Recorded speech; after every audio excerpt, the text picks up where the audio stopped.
WMC TV, Memphis.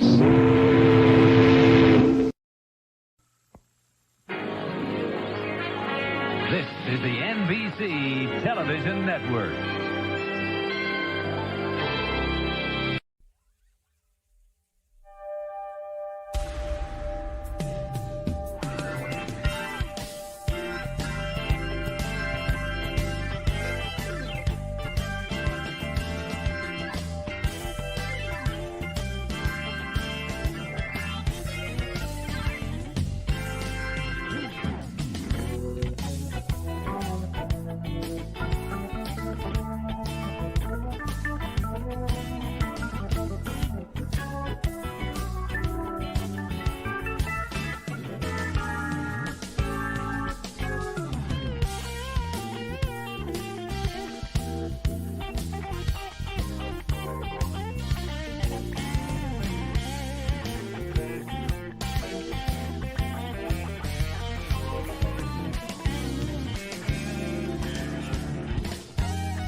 Bill, your mic's muted.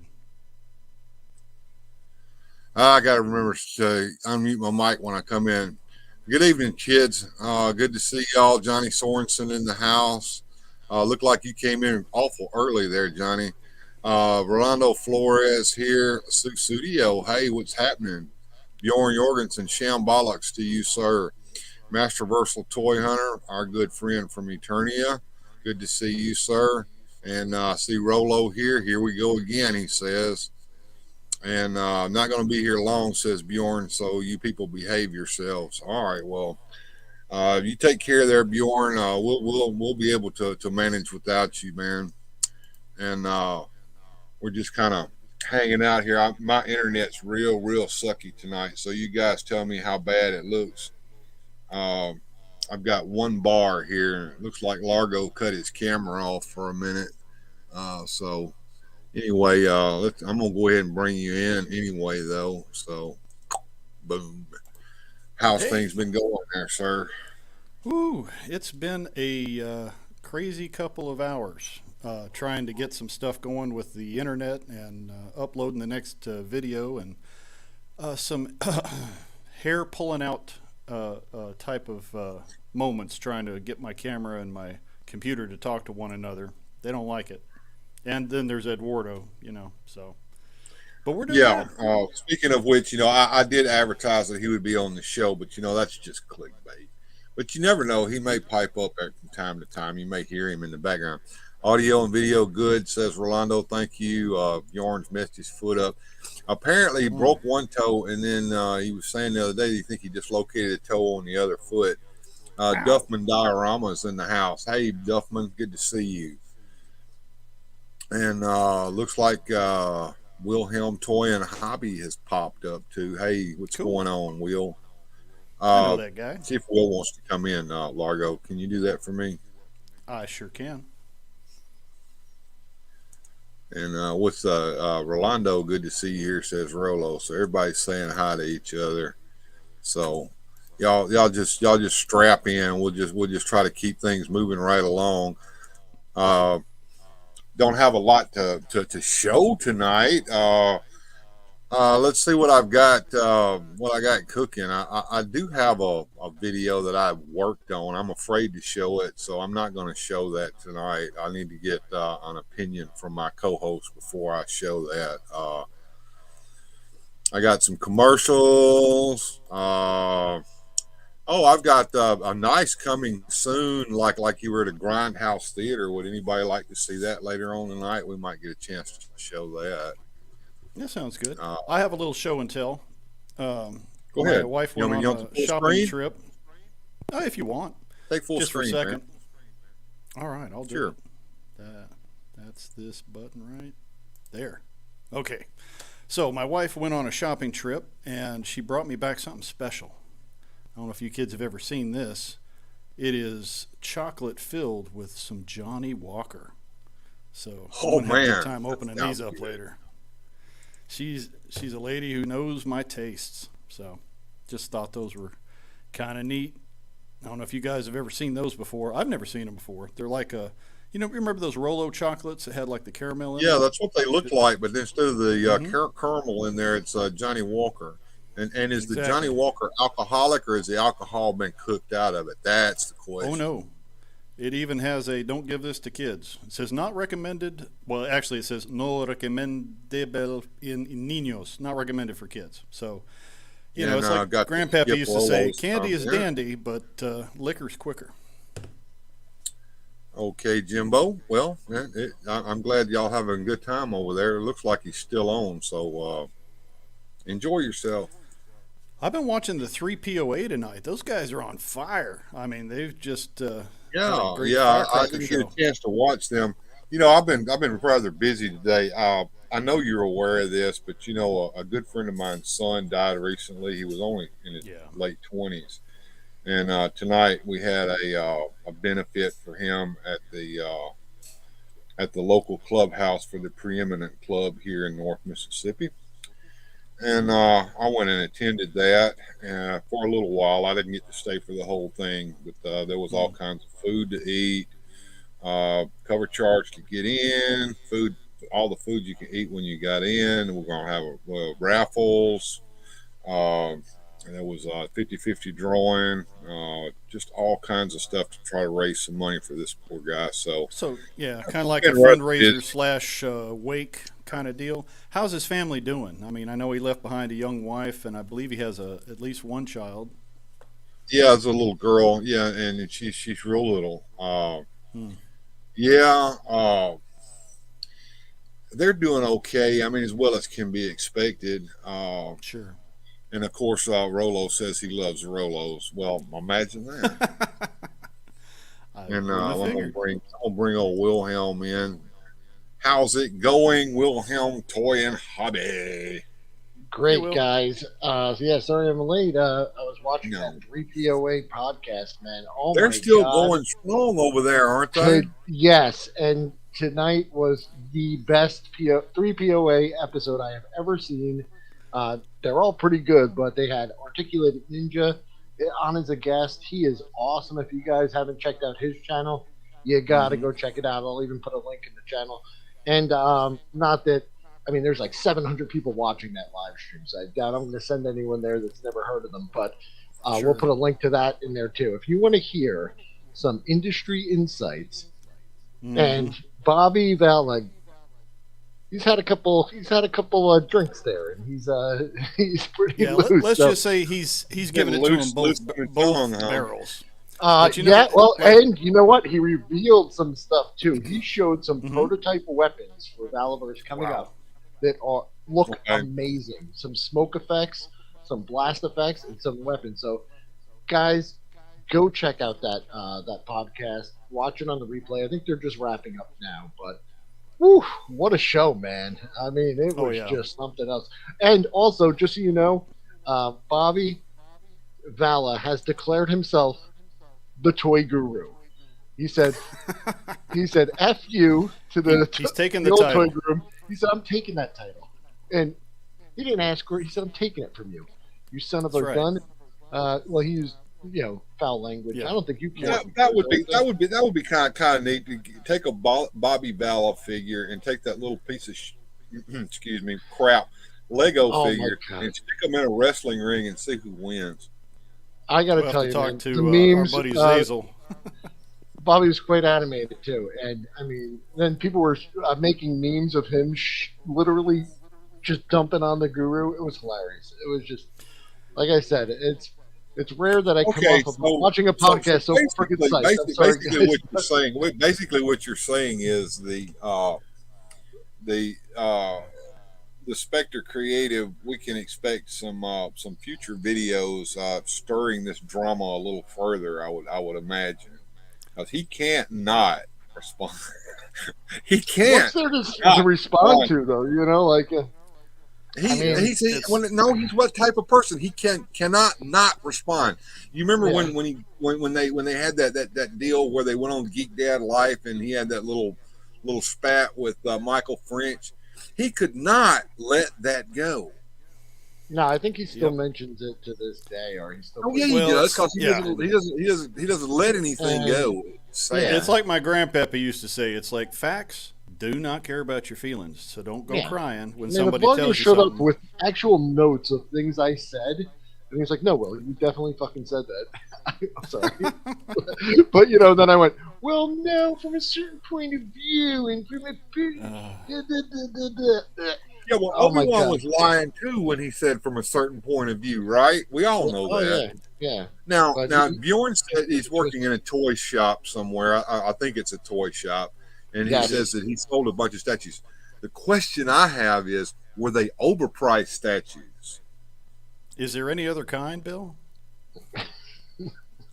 I'm sure there are underpriced statues, but I haven't seen any here lately. Most of them are overpriced. I think the only underpriced statue you can get a hold of is the one that was on that Brady Bunch Hawaiian Adventure when they got the little tiki idol that was cursed. You can get that at a discount, but that's about it. Oh my god! Oh, hey Goji. Yeah, I don't want Gojitron that. did an awesome Micronauts video. Oh my god! Micronauts, and that sucks when you got what a video. Sunday crowd. Oh my god, guys! Check out that Micronauts video. Gives up before the submission hold is even applied. Okay. And Susudio, good evening. And Susudio says that she's hurt her knee in addition to that broken toe. Oh my goodness! Better. What has happened to you? Click that link. Go watch Gojitron's video.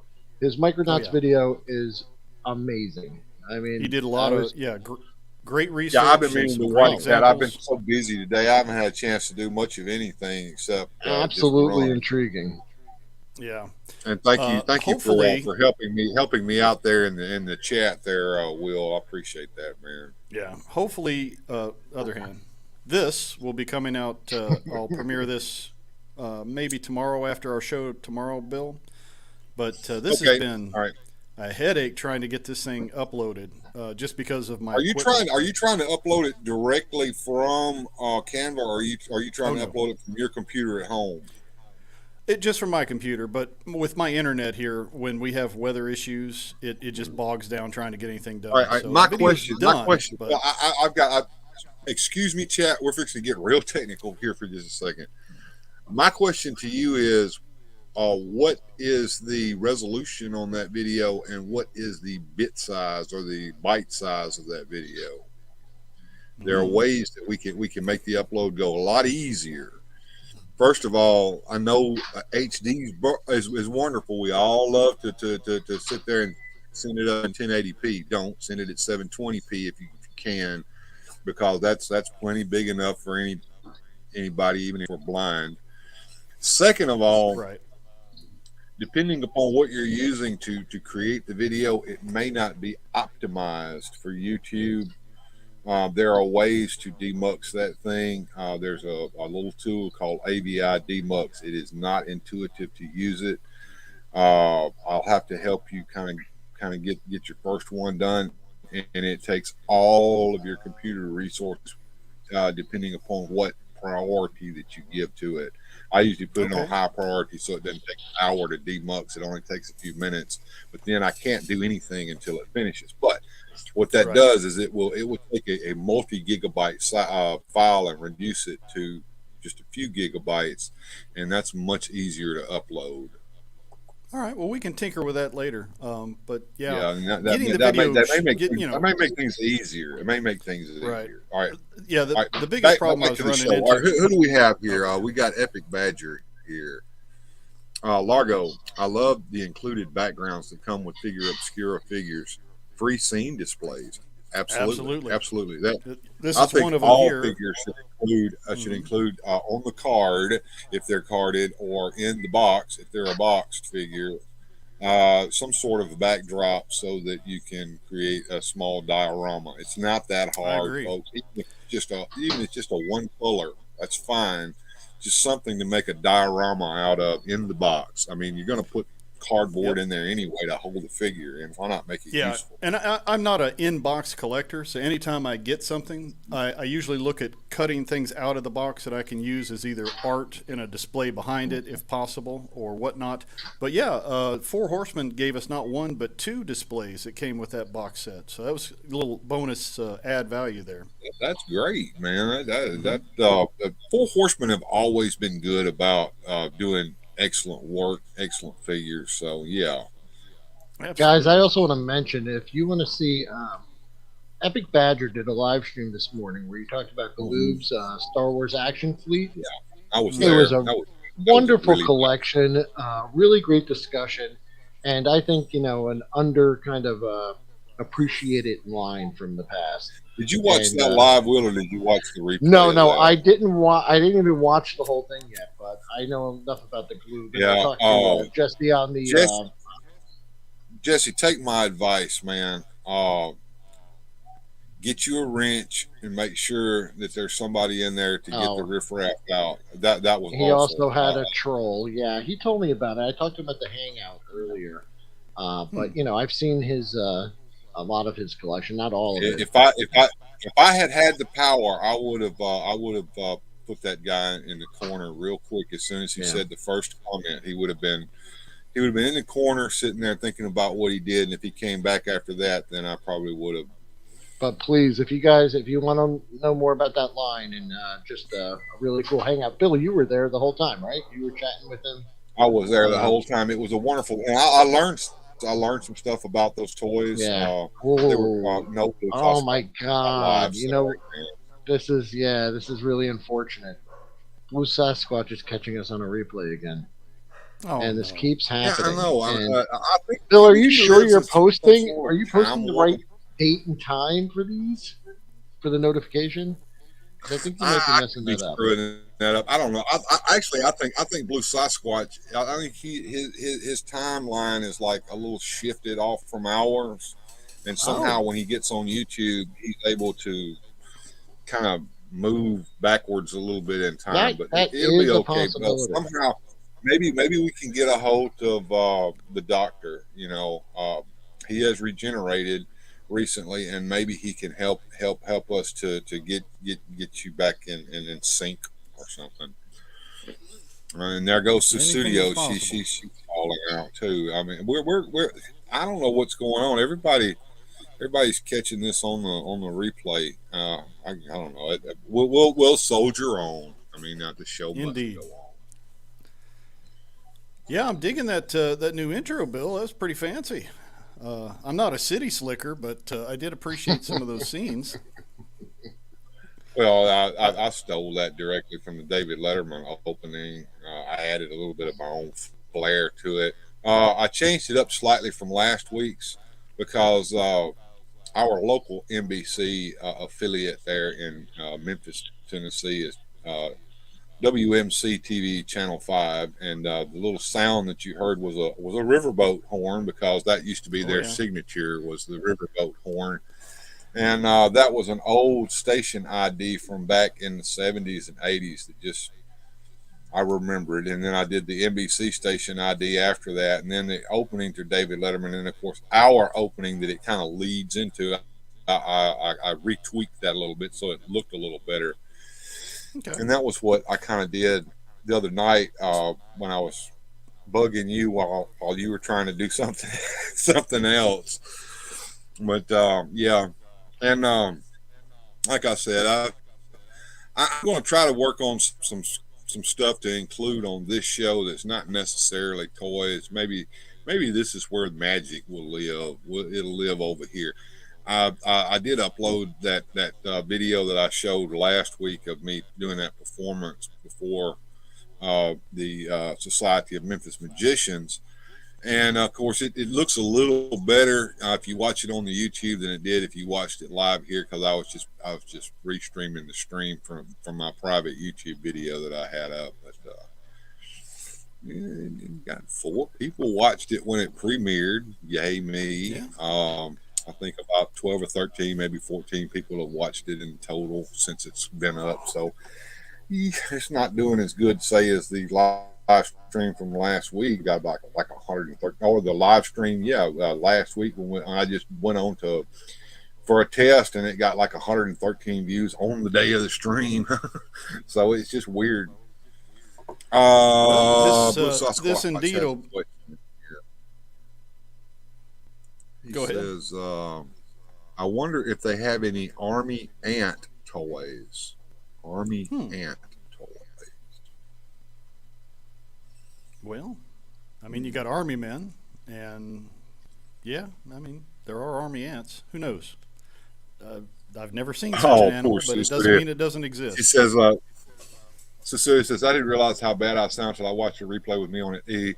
No. We all feel that way. I can't stand the sound of my own voice either. It bugs me. So I think that's just a normal thing, because the way our eardrums are inside of our ears, so the way we hear ourselves is not the way we actually sound.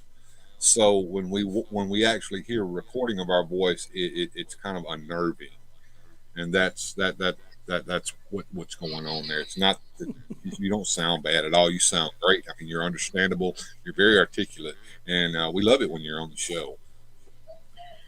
Yeah, we like people just being Army natural. Otherwise, from the 1990s, they exist. Okay. Hey, okay. He made a thought that's been rummaging around back here. Come to the front. Sorry, this happens to me occasionally. I want, and I know that they've made these giant ants. They're plastic. That they can be the cheap ass toys, the ones that are in the cheap section of the toy store. Solid though, I don't want those little floppy ones. But if anybody can find me some army ant, just ant, big, huge black ants that are, just like this big, I would appreciate it. They don't cost very much. If I can find some, I'm going to get them too. I just want some. Can't say why. Sometimes in the dollar store, they have some of those plastic critters like that. I'll keep an eye out. Yeah, I was going to say you can check them, or like, or they're like where you can buy like party favors, y'all like House of Studio on the cases show of like grosses of toys. Sure. Would y'all like to have some studio on the show? Of course. I can get her on the show. Always. Yeah, she feels like it. Blue Sasquatch says, "Oh, look, thank you, Blue. I appreciate that, man. It's good. It's good having somebody in the future, to look for us. Looks like the cootie bugs." I remember those. Dojitron says, "Army ants, 1987, similar to muscle figures." Okay, so it must have been figures that looked like ants that were maybe army men or something. I don't know. It sounds interesting. I am curious now. I'm gonna have to research that. That sounds interesting. But so, Bill, what you're saying from earlier is this is where the magic is going to happen. It does. It sound very interesting. I am going to email you there, Sue Studio, so just hang tight. It will take just perhaps you could perform some magic and make the clutter in my home go away.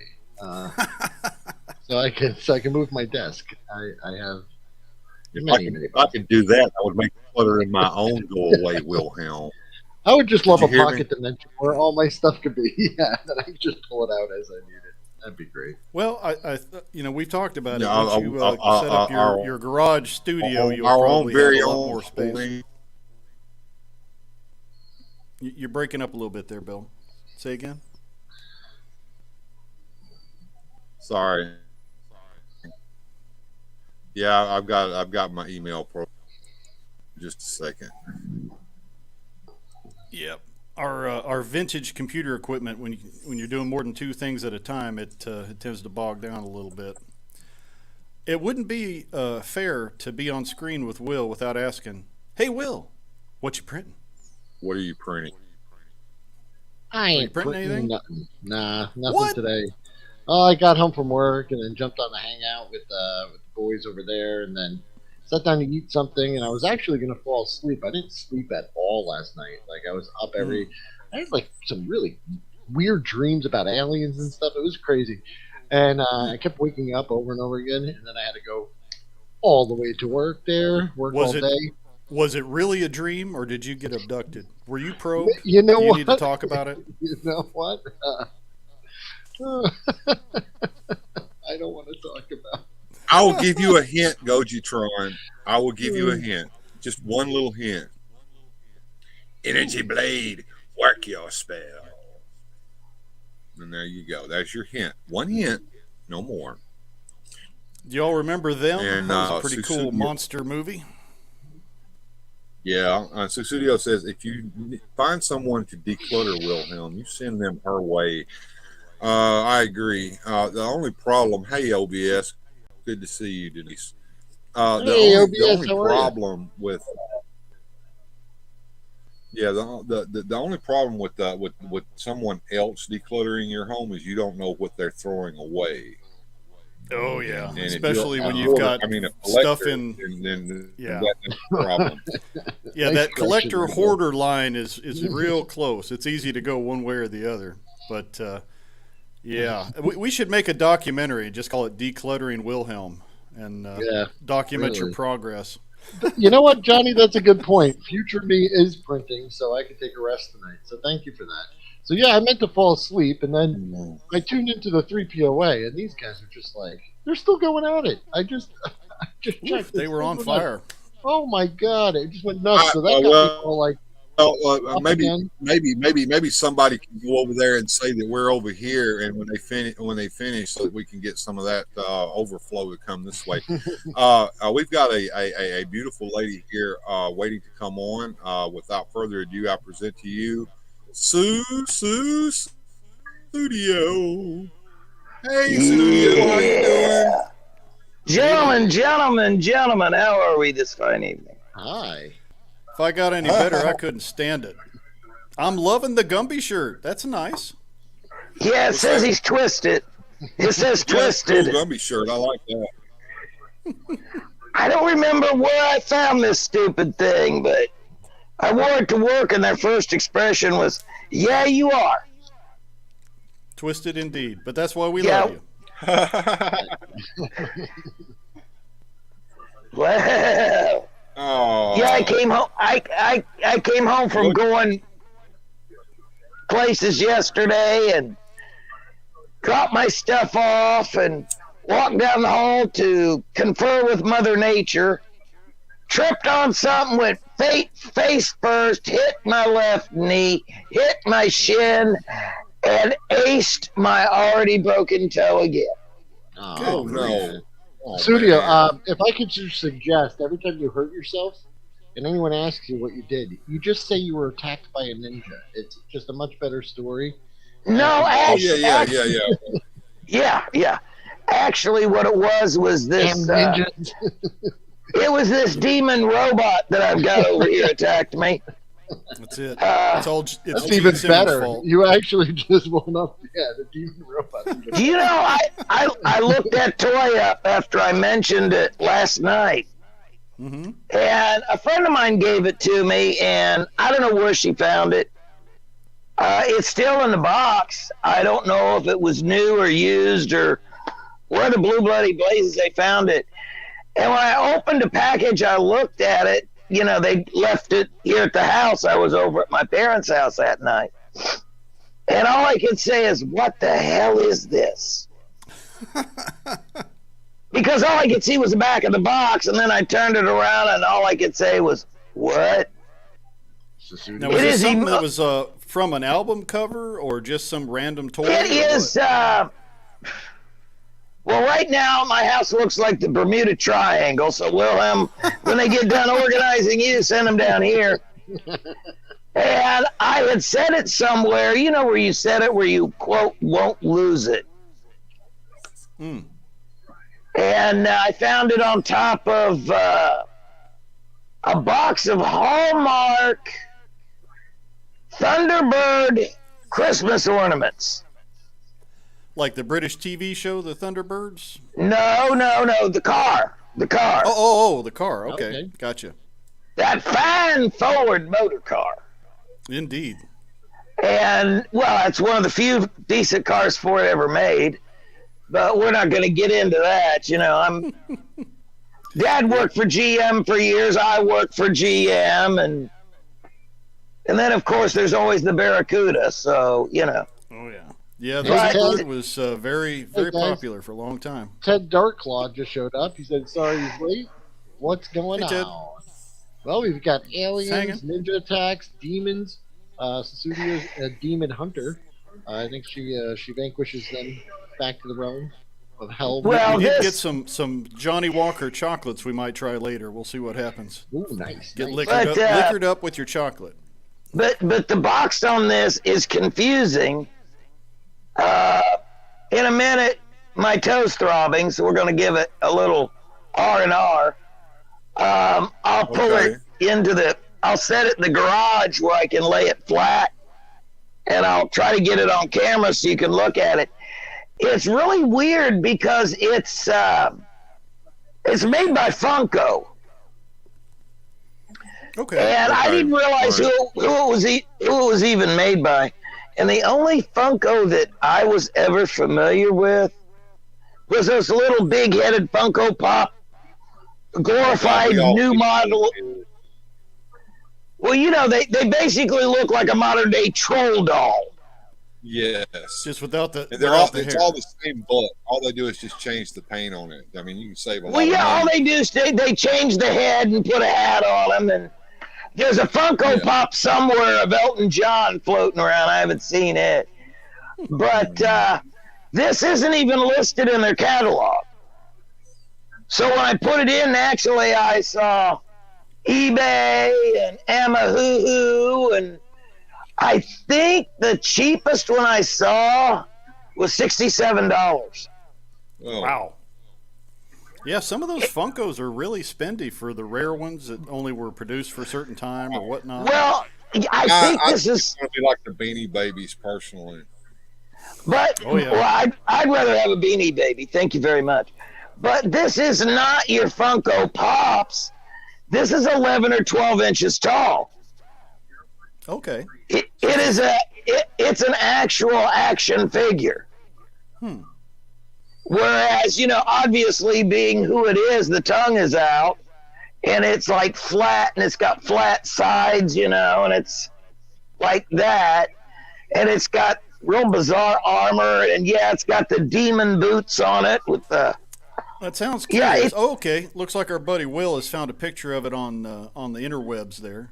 I have never seen this thing. It's pretty wicked. That looks. Let me look at my box. But the one I've got is still in its box, and it says Destroyer on it, and it's got Chinese writing all over. Chinese or Japanese, I don't know which. That looks exactly like what he's showing here on the screen. It looks like Macari. He's found it on Macari. Let's see what the Goji Trump. Funko only made 2 figures in the Vinyl Invaders line, Gene Simmons and Batman. Okay. So it's kind of an homage to the old toy, the Japanese robot toys kind of thing. Well, that's the one, right?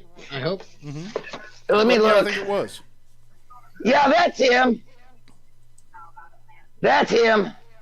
And he says, and it's got spikes on his arms. Okay. And it's got Chinese or Japanese writing all over it. It says Funko. Says Funko Vinyl Invaders. So you're saying here he is. Yep. Did he have any part in you hurting your leg? Huh? Did you trip over him and hurt your leg? No. He's on the. I was trying to get to the little conference room, if you know what I mean.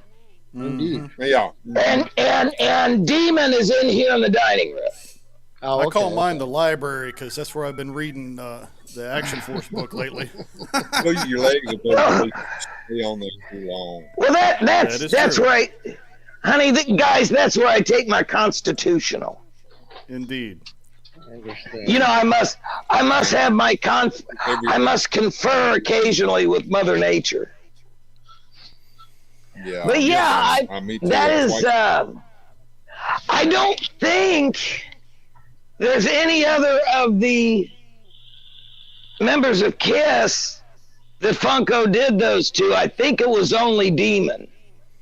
Yeah, I according think. to our buddy Gojitron, he said they made one for the Gene Simmons Demon character, and then they did a Batman in that style, and that's about all they did. And then they moved on to something else. So, that's, Yeah, because I've seen it listed as being 11-inch. I've seen it being listed as 12, and considering it's what it is, and some of those are so brittle, I'm just afraid to take it out. the plastic. Because yeah, well, yeah, it's cheap. It's junk. And I mean, it's different if I was doing like what you guys are doing, is setting up sceneries or something. But until I get a shelf or a display case, he's better off in his box. fair enough. Mm-hmm. You know, if the box gets demolished, so be it. The doll isn't. Right. Well, there's a lot to be said for collecting in box, especially when it's something like that that's basically a statue anyway. Well, yeah, because I don't know if it'll stand up by itself. Now, I have. I went into this discount store around here one day, and I was in there to look at something. I don't remember what it was. Yeah, I'll turn the camera on, but I'm outside, so it's dark out here. Ooh. You know, the boogeyman might get me. Or the booger man, whatever. But they had I was getting ready to leave, and I saw these, they were like a rag doll of the Beatles Sgt. Pepper characters. You know, complete with, the satin Sgt. Pepper outfits. And I thought, yeah, it's Beatles. Yeah, that fits in with what I like. So I go over there and I find George and Paul and Ringo, no John. Got to have all four. Well, I went ahead and bought the 3 they had, and I went, I think it was 3 years later, to a antique and collectible show in Springfield, Ohio. They had all 4. Now, if I'd have been smart, I'd have bought all 4 of them. You know, but I thought, I only need John, duh. Yep. So the woman that ran the booth was away from the booth, and the woman sold me John, and I'll bet that woman had a fit when she came out and found she had an incomplete set. Yep. There's nothing more frustrating than trying to track down a whole set of something and only having a couple of pieces. It drives me nuts as a collector. Because it's that thing where you get almost there, and then you're trying to get that last piece, and it's just not available. Well, I think the reason they ran out of Johns is because John was dead. Because those came out in the early 90s. So those were probably more popular and sold faster than the rest of the group. That's a possibility. Well, you know, those that were collecting, you know, John Lennon, especially memorabilia, you know, his Double Fantasy album and things like that flew off the shelf. I already had the Double Fantasy album when he was killed. And, you know, it's Isn't just that like a shame that with celebrities, as soon as they pass for whatever reason, everybody buys memorabilia. It's like, well, it's the same stuff that was when they were alive, but I don't know why you just got to run out and get it now. Well, it's like when I was young, and I'm older than you guys, so children, listen up. I grew up, you know, and when I was a kid, you know, Elvis was, we're talking 60s. So, you know, you just started seeing the Elvis movies, and Mom would play some of the older Elvis, and Top 40 was playing everything from some Elvis to Perry Como, and my mom used to say I used to dance around the kitchen listening to Perry Como, and she'd tell me it was somebody else singing, and I'd say, no, Como. So I had an infection. I was partial to Mel Torme myself, but Perry Como had he was a pretty good crooner too. Well, and nobody could beat Frank. Yeah. Yeah, I mean, that was for a reason. Yep. But, and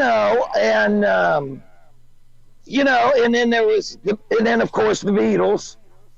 And I got to see Ed Sullivan when they made their premiere, and you couldn't hardly hear him for the screaming in the audience.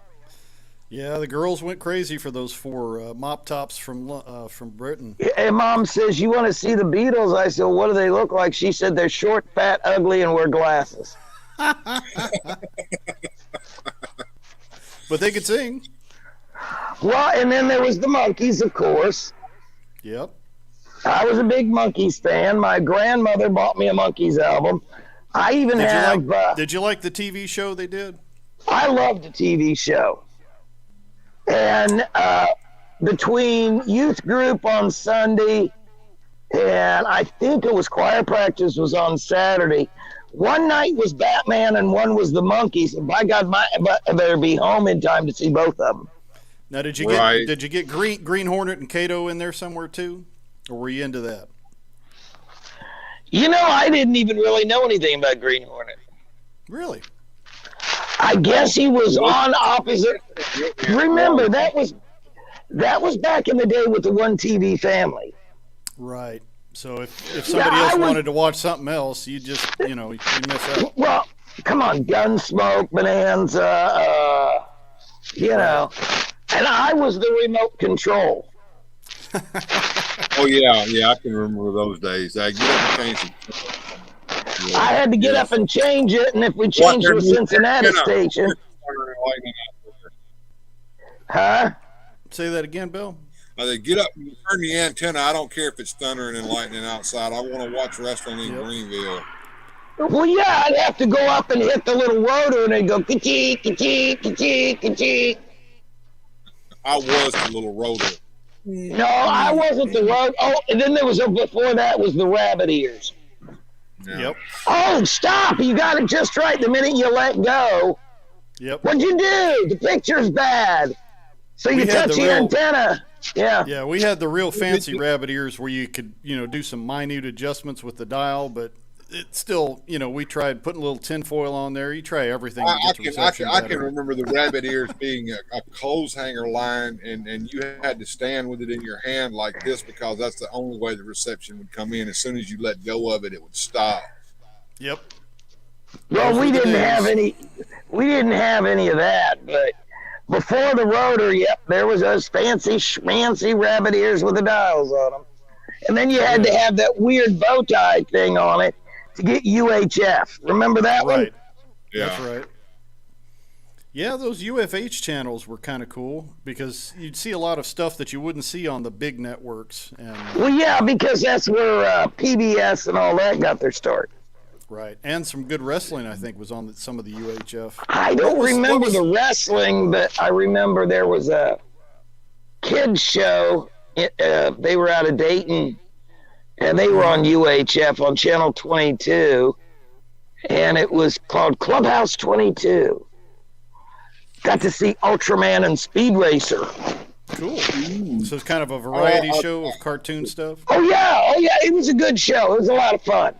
Naturally, all the girls had the hots for the host.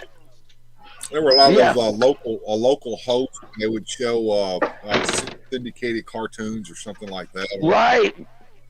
I like that. Especially if the host was pretty interesting. I mean, you had all kinds of different characters in different different regions where they'd have their guy that would come on and do the show. Right. Cincinnati had the Cool Ghoul with Batty Hattie from Cincinnati. Right. I remember the Bozo show, Bozo the Clown. Bozo the Clown. Big in Chicago area. That was interesting. That was interesting because they actually franchised Bozo. So they did. They started. He was. I think Bozo the Clown was one of the first syndicated kids shows. That other than Captain Kangaroo, which was CBS. Right. So, and they would do little cartoons and skits and things, and it was a lot of fun. But you're right, there were different guys who would play Bozo in different regions. The one on WGN was the one that was the most famous of the. There was one in Arkansas on Channel 7, and he dressed just like Bozo. The makeup was the same, but he didn't sound anything like the guy on WGN. No. Ted says they had someone called Flippo the Clown. I don't remember Flippo. I remember, what the heck was that called? I'm trying to think of the name of that other show. There were a lot of them. I got to ask Ted while he's here in the chat. I know he's an Ohioan. Are you familiar with the Toledo Mudhens? I've never heard of them. They're a baseball team. They're a baseball team. I know. I remember that from MASH, but other than MASH, I'd never heard of them. I had an Army buddy who he wore a Toledo Mudhens hat when we were off duty, and I'm like, "What is a Mudhen?" He's like, "Dude, that's our baseball team. It's the local guys. They're not very good, but they're fun to watch." So that was his thing on the weekends. They'd go watch. Right. They're like the Bush League guys, that were trying to get up into the major leagues, and that was their team. Oh, I just remembered in the Dayton area we had Uncle Ori. Okay. Uncle Ori and Fruity Fuss Budget, which was kind of a take of indirectly of the Captain Kangaroo type show. Yeah, and then Captain you could Kangaroo, go down. Only this was shot live, and the kids, it was usually like Girl Scout or Boy Scout or Cub Scout troops, little kids, could go to the studio and actually be on the show. You remember Mr. Moose and all the ping pong balls he'd drop on the captain? Yes. Yeah. That was funny. Mr. Clock. Yep. There was some fun stuff on those shows. They really tried to engage the audience, and they'd come up with skits.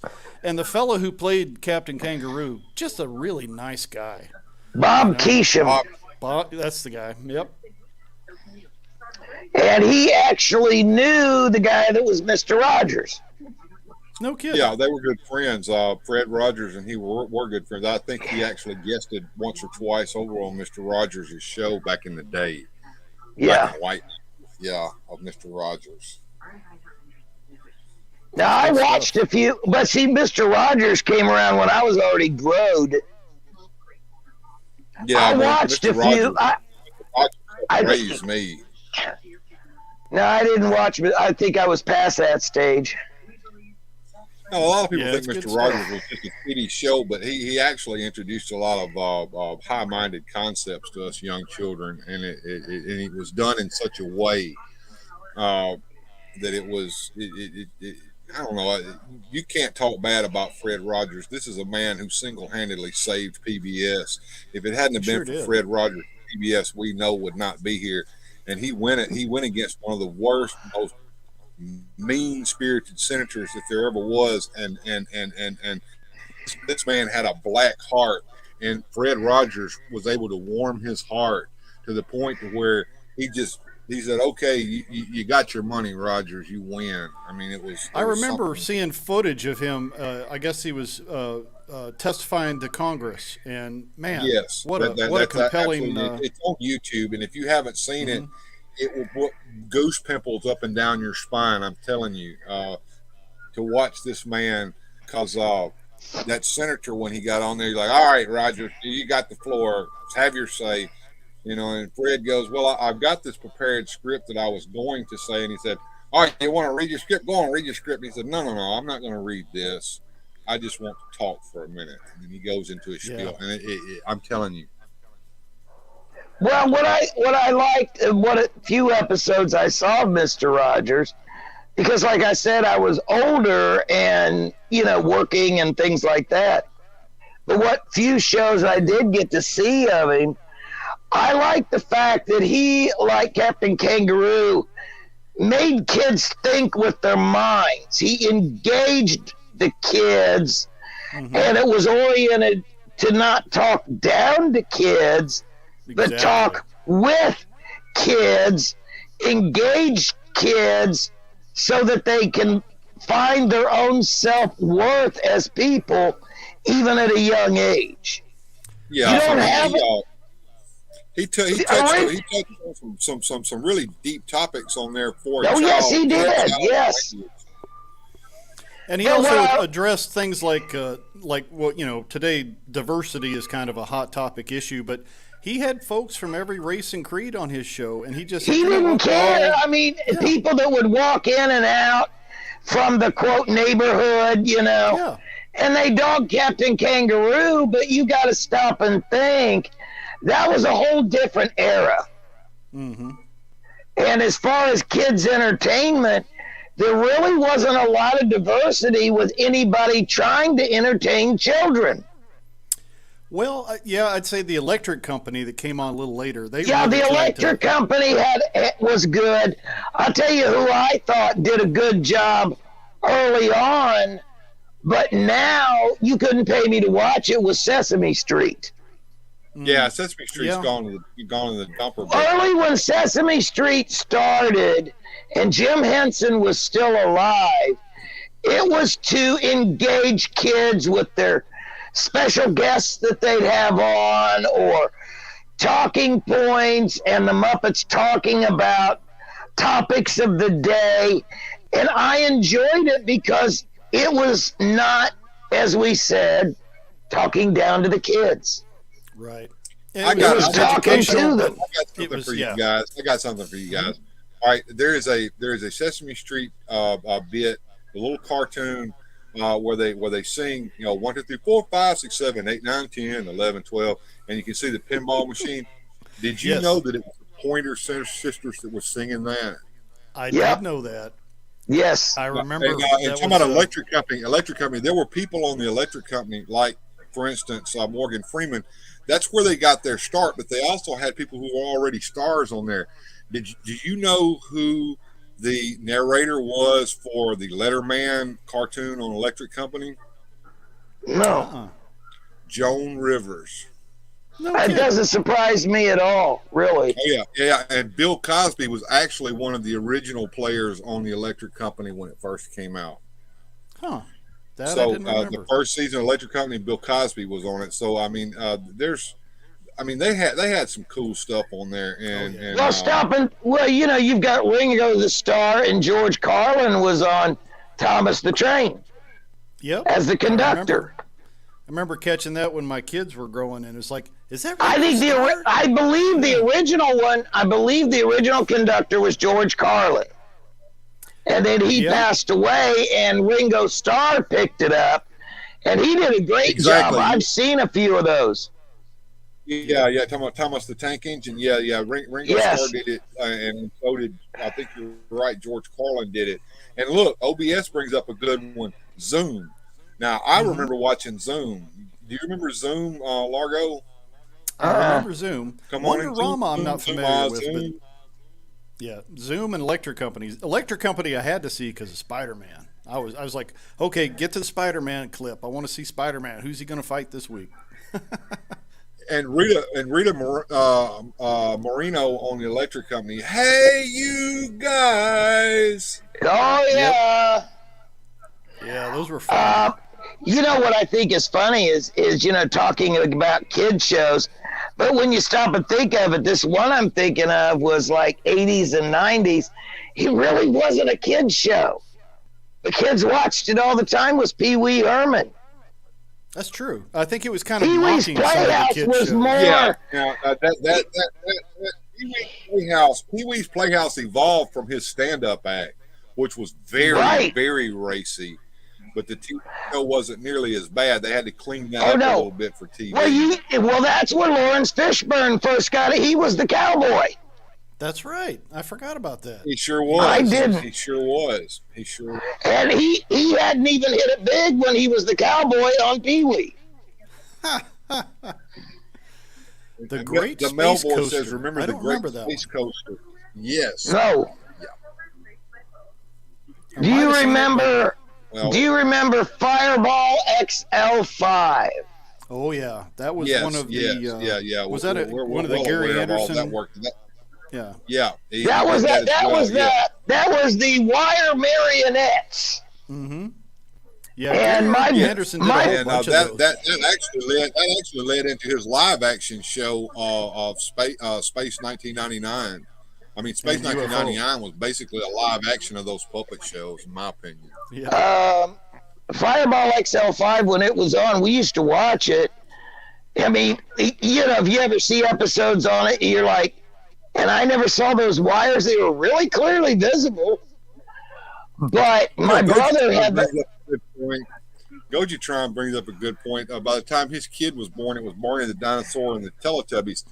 I remember the Teletubbies as well. That was very mindless. It was supposed to be for babies. I'm talking about little babies. You put the little baby in the crib and you put him in front of the TV and you let him Well, watch yeah, the that was Teletubbies. that. Wasn't that That's not who actually? That's that was not who for little- watched it. No. But that's not who watched it. Who watched it? Yeah. Oh yeah. It was college students at 420 Dude. time. Those were. Hey, do any of you guys remember the Tinky Wink. scene in Cheech and Chong where Pee Wee Herman plays the desk? He's at the hotel. He plays the desk man, and he curses like a sailor, and it just sounds so crazy coming out of Pee Wee's mouth. I just remember it being so shocking to me when I was a kid. 'Cause it's like, yeah. Oh yeah. Well, He Paul cusses them out Rubens, pretty his hard. stand-up was very dirty. He was very much an adult comedian. So it was kind of playing against character, but at Yes, the same and, time, and, you know, it's kind of the mockumentary kind of He stuff. played in that superhero movie that was a parody superhero movie that was based on a comic book where he played the spleen and his superpower was the noxious farts that he could do. The Mystery Men. That's right. Yes. Yeah. Mystery Man. Yeah, That's- Mystery Man. That's exactly.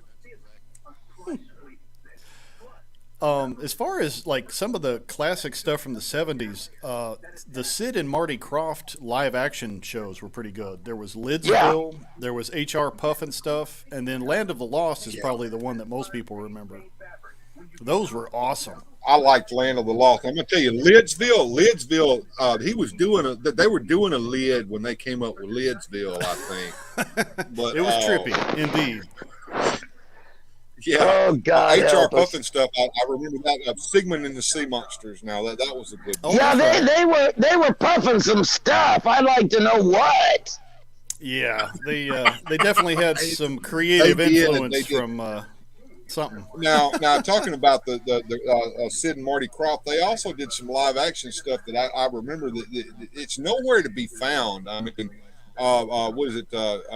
Electra Woman and Dinah Girl. Yeah, I think that was on ITV in Britain. They showed that. Yeah, there was another one. Bigfoot and Wild Boy was a segment on the Sid and Marty Krofft show, and they also did a live. To me, it was a live action version of Speed Buggy. I can't remember what the name of that was, but they did that on there as well. Yeah, it's tough to find all that stuff now. I don't think it's ever. Oh been yeah, released. OBS. I loved Pee Wee and Buffy the Vampire Slayer. Yep, and Blues Brothers. What is he doing? Blues Brothers. I forget. The Cheech and Chong one is always the funniest to me. I used to lose it every time he starts cussing them out. Right. What are you doing? I remember in Buffy, he was like the henchman of the big vampire, and he Yeah, had, yeah. like, But a when he gets hilarious killed at death the scene. end, and he's like, Yes. yeah, yeah. Hilarious. But I don't remember what he did in Blues Brothers. Why can't I remember this? Ah, crap. Oh well. Yep. Bigfoot and Wild Boy. I vaguely remember that. It was like just a segment of part of a And larger show. do we remember? I actually do we remember recently who played got a DVD of Bigfoot and Wild Boy Yeah. at work. It was donated, and I just thought it was the craziest thing. I thought it was like a parody. Hi, Will R. Matey, do you sail the high seas? Is there a way for me to get Bigfoot and Wild Boy there, me matey?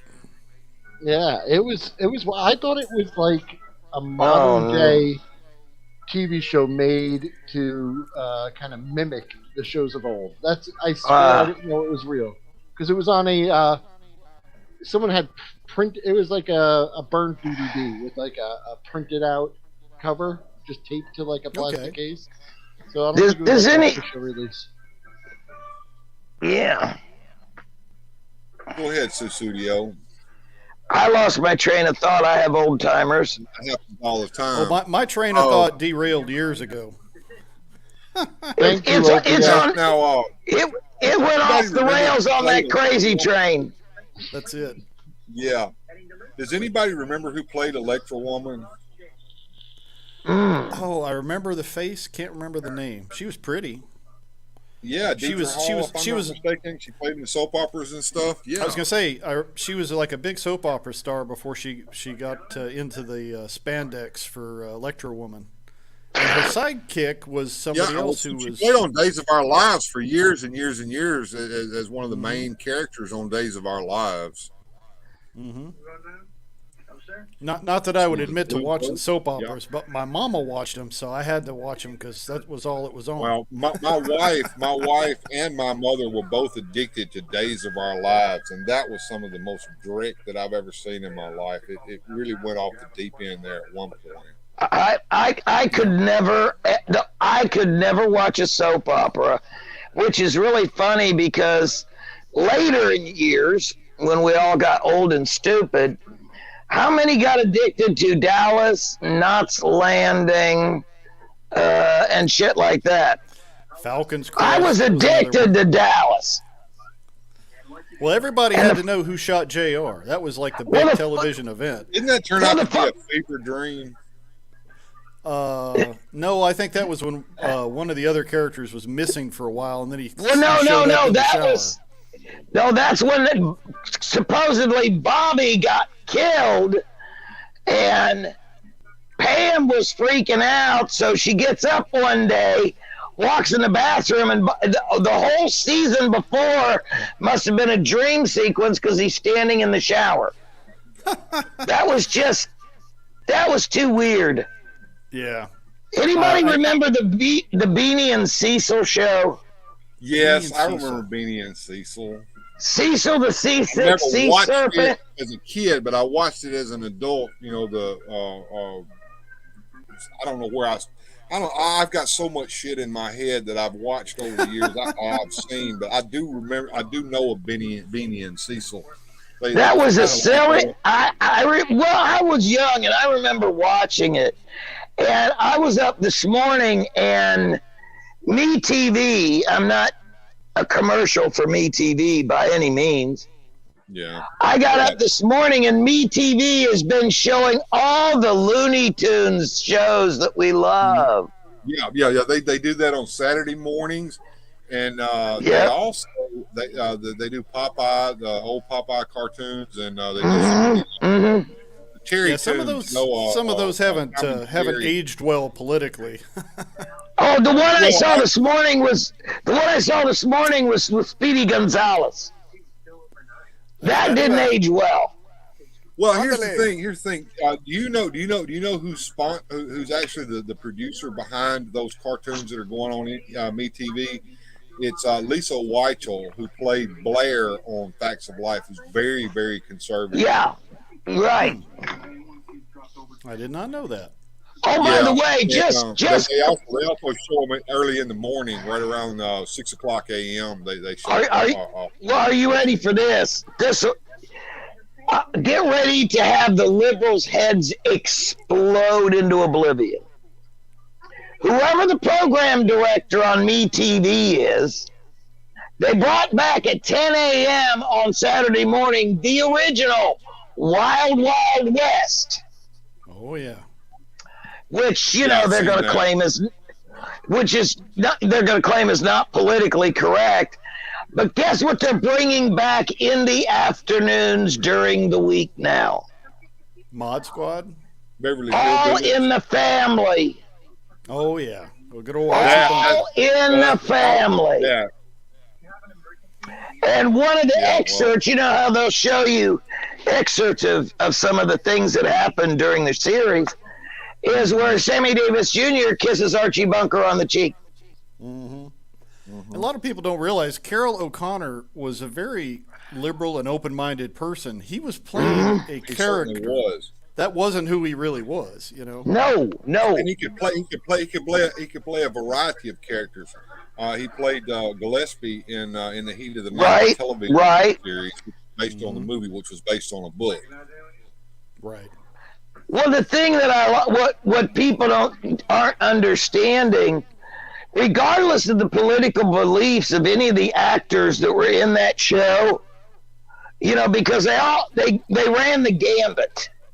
All right. It was actually explaining this is what different working class people think, or people in different neighborhoods. These are real people, and people actually thought that way. And we were taught to laugh at ourselves. Well, that was like Sanford and Son. You know, Sanford and Son was actually based on, you know, and the Jeffersons. Right, and people don't realize some of those were actually based on British sitcoms. Right. They then, you know, translated. Steptoe and Son, which was about rag and bone men over in England. Right. And some of the original episodes in the first season were actually direct translations of some of those episodes where they just Americanized it and set it there with Fred. But you know, a lot of those, you know, when you're talking about human comedy and drama, it's slice of life stuff that fits from one culture to another without much need to change it. Well, the thing is why does everybody get all butt hurt about everything?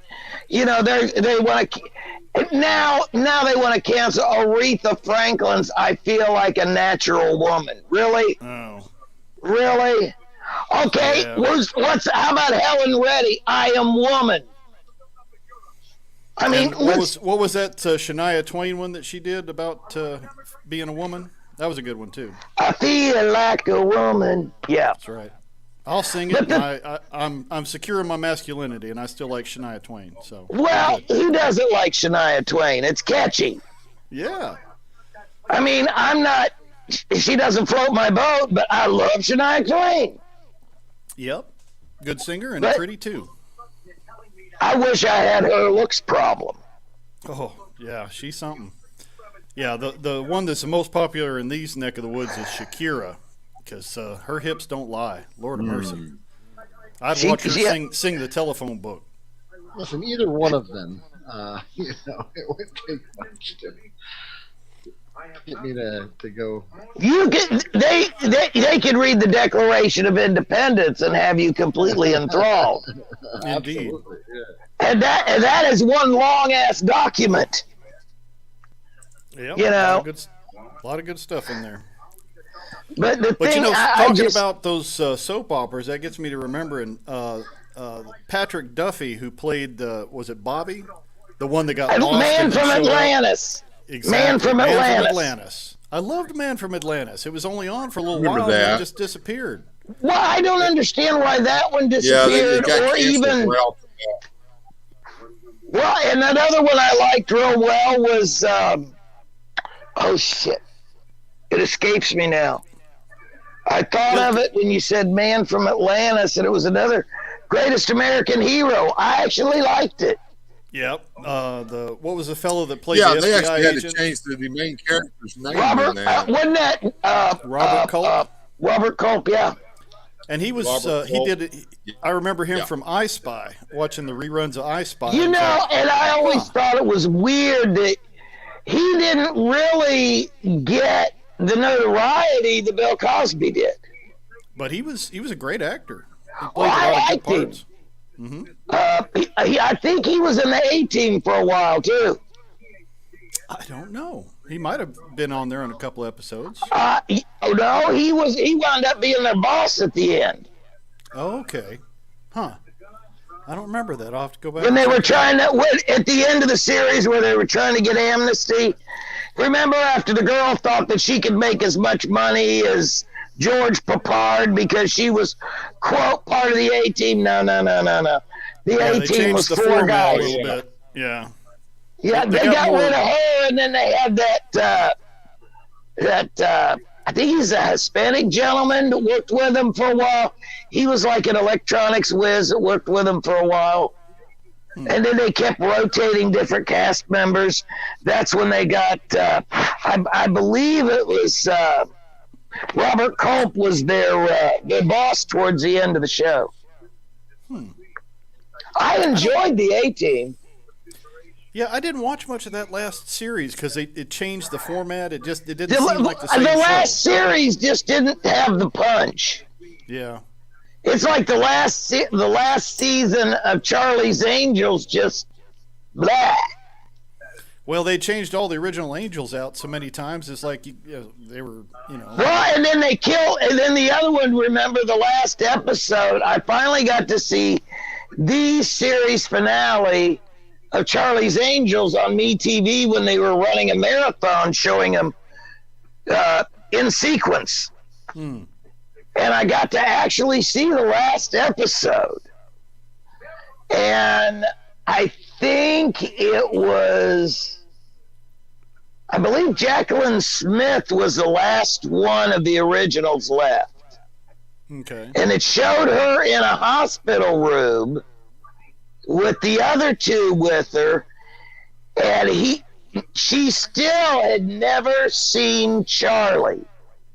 I was gonna say, did anybody ever see Charlie? No, you never. You heard his voice.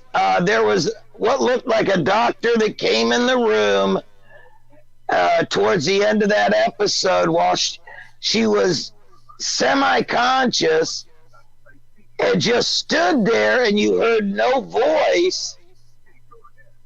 And he left, and then I believe she woke up or something, and Charlie was there? No, you heard his voice, but you didn't see him. All you saw was the doctor down leaving.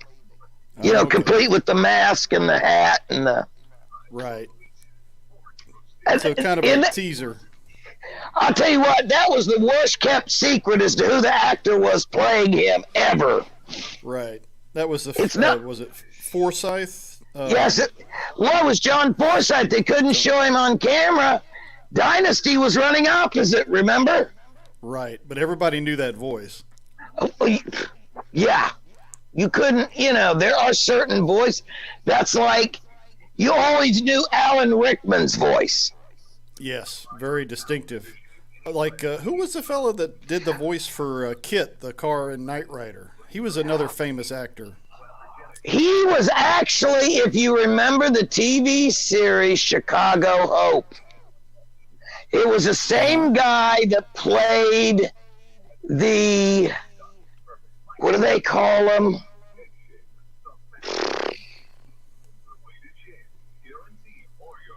Dean of Medicine. He was the Dean of Medicine in Chicago, and I believe in Chicago Hope. I believe it was Chicago Hope. Wasn't that also the one that had Howie Mandel and Mandy Patinkin was in the series too? Was it that one or was it St. Elsewhere? I always got those confused. It may have been St. Elsewhere. But he played Dean of Medicine in one of those two shows. Right. Yeah, my brain is he has a very just, he also played on Magnum P.I. Yes. Yeah. And there was another sitcom called Boy Meets World. I think he was a teacher on that one. Yeah, he was in that. I don't remember him being on Magnum P.I. though. Yeah, I don't know. Yeah, like Bill, I've got so much useless trivia going through. It's hard to remember. The only one I remember on there was John Hillerman as Higgins. Yes, he did. He stole the show a lot. He was really good. And the funny thing is, he was born in Texas. Oh, no kidding. You wouldn't have thought that from his accent. No. Well, it's just like Hugh Laurie. You'd never believe he was a Brit. He sounded like somebody from New England. Right, he sure did. Some of those. And he was also the guy that was in the Stuart Little movies. Oh, that's right. As the father. He played the dad, and he did not have a British accent then either. Yep. I kept looking at him in the house going, I know him from somewhere. I know him from somewhere. Yep. That's like the Henry Cavill, who played Superman in some of the recent films. Yeah. He has a very British accent in real life, but you wouldn't know it to watch him Yeah. when he's got the big S on his chest. Well, and the thing is I did not know Hugh Laurie was British until I saw him on, I believe Leno was still on. And he was on Leno, and the minute he opened his mouth, my jaw dropped. All I could say is, say what? You know. Yeah. I mean, very, very British. Watching He was some of those also in talk that shows, movie. You'd see people when they, kind of let their hair down a little bit, and kind of interesting to see them from a different point of view when they're not in character. He was also in a movie called Tomorrowland. Yes, I like that one. That was George Clooney, and one of the few George Clooney movies. Yeah. It didn't do too well at the box office, but I thought it was a I good concept. It. I liked the movie. And I liked, the idea of I remember the Tomorrowland, at Disney World as part of the experience. Right. That was kind of a neat way to update that concept, and well, to make it more into the reality of this is what we thought. Look what's happening. Yeah, I mean, we thought we'd have flying cars and jetpacks and who knows what by now. And never did get my flying car. I didn't get mine either. I thought I was going to be like the Jetsons and have it fold up in a briefcase. That's right. I would like to have a Rosie the Robot, because I need biggest something to rip off of my childhood. There's no flying cars. It's 2023. God damn it! I want my flying car. Where the hell is my flying car? Somebody call Elon Musk. Get him on it. If he can the worst part. Now, honey, them flying cars can't be electric. Of course, they could be electric because if it folds up into a briefcase, plug it in while you're at work. I'm sure that the reality of the physics probably made it something that would just be too dangerous or too loud to try to make a reality. Honey, but people can't drive on the ground. Could you imagine in the air? Yeah, that's a good point. Yeah. Traffic jams would be scary. What is that song? I can feel it coming in the air tonight. Oh, Lord. Yep. It was like in Back to the Future 2, where they're on the skyways and it's all, traffic. It's just traffic in the air. It's like, probably not a good thing. I like that where he says, you don't have enough road to get to 88 mile an hour. Where we're going, we don't need roads. That's right. Great line. Where's Doc when we need him? Come on, Doc. Yep. Where you at, dude? Oh, Christopher Lloyd. He was another actor from the sitcoms. I remember him from his Taxi days. What a great Reverend Jim. I'm sorry. Honey, that hairdo still ain't changed. Yeah, he comes by that honestly. That's just the way it grows. I'll tell you, if they ever do a movie about Albert Einstein, they ought to cast him as Einstein. Yeah, he could probably pull it off, huh? They have the same barber. I do like him, though. I like Christopher Lloyd. I really do. Now, a friend of mine, every time, they'd talk about Bernie Sanders, they'd go, Bernie. The one thing I didn't like with Christopher Lloyd is when he tried to play a Klingon in Star Trek 3. I just saw Reverend Jim. I didn't see that Klingon suit. It's like, you're gonna give me the Genesis device. I was like, no, that doesn't work. He's not. Doc, just don't cut it as a Klingon. I'm sorry, dude. Yeah, that was bad casting on that one. But do you remember when poor Michael J. Fox did that sitcom after he was diagnosed, and it was no, it was after Spin City, honey. Don't you remember? He was in a family and he was going through the Parkinson's thing with the shakes, and during the show he was showing. It was supposedly a comedy with living with somebody with that. Man, that bombed. Yeah, I didn't see it. It must have been on and off. I saw. I think it was only on a few episodes. It was hard to watch. Yeah. Yeah, it's unfortunate, but you know he's a trooper. He's kept his good spirits, and he's trying to make people aware of how Parkinson's affects people. And Well, and Parkinson's has been around so long, but I hate to say it, unless you have somebody with any kind of clout at all, bring somebody's attention to it, nobody cares. yeah, it's kind of the same way with what's it called, MS, multiple sclerosis. My mother suffers from that, and it's a pretty common ailment for folks because it's a neurological disorder. And boy, it's one of those things. Unless you have a family member that's suffering with it, it's not always on your radar. But then you know. Well, and then you got to stop and think. When I was a kid, they had all these great sitcoms that you'd watch. You watched Lucy and Make Room for Daddy and Bachelor Father and all that. And I thought it was so cool. I didn't understand it, but I still thought it was cool when Danny Thomas started St. Jude. Yeah. Yeah. Because of childhood cancer. And I think it was late 60s he started that, right as his show went off. Mm-hmm. And didn't his daughter take over for him after that? Yes, she's in charge of it now. She was on That Girl, and that's when he started it. I think he started it after he actually retired from TV. He went more into the production end, and he let his money do his talking, literally. Yeah, that's honorable. That is really honorable to see folks use their popularity to forward a good charity and help people out. And the funny thing is, a lot of those, that some of those early stars started, those foundations, failed miserably, but his did not. His did not fail at all. It's going strong, and if not stronger now, because now you've got all the TV spots to bring people's attention to it.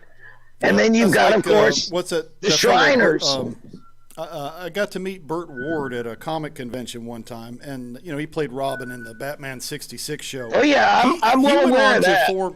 He went on to found I don't know if it's a foundation or a business where they kind of help large breed dogs who need special diet. Yeah. And he's really done a lot of good work helping a lot of. And it's hard. It's hard to get large breed dogs adopted. Mm-hmm. Now I either heard thunder or nope, some idiot didn't put their trash cans up, and they just fell over in the middle of the street. I'm like, I heard something. I looked across the street. With all the critters around here, yes, sir. Yes, sir. I got a little treat for everybody if you want to watch something special. If you want to kind of catch your breaths a minute and just pause for a second. I'll mute while this goes. Sure. Well, when I play this, it's going to mute us anyway, hopefully. However, for some reason, I can always hear him tugging on that vapor thing whenever I play a video, but there he went mute. What this is, that's his Darth Vader sound. Yeah, there you go, Will. I want to see if anybody remembers this, because to put this in perspective, I can remember watching this and a couple of others on PBS, and when Doctor Who would run long, or it would run short, basically when it would run short, they would play these as filler. Okay. And I'm just going to play this. Heads up, Susan. Okay, this is fair use. Okay, fair use. Here we go. 1, 2, 3. Enjoy.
That was trippy.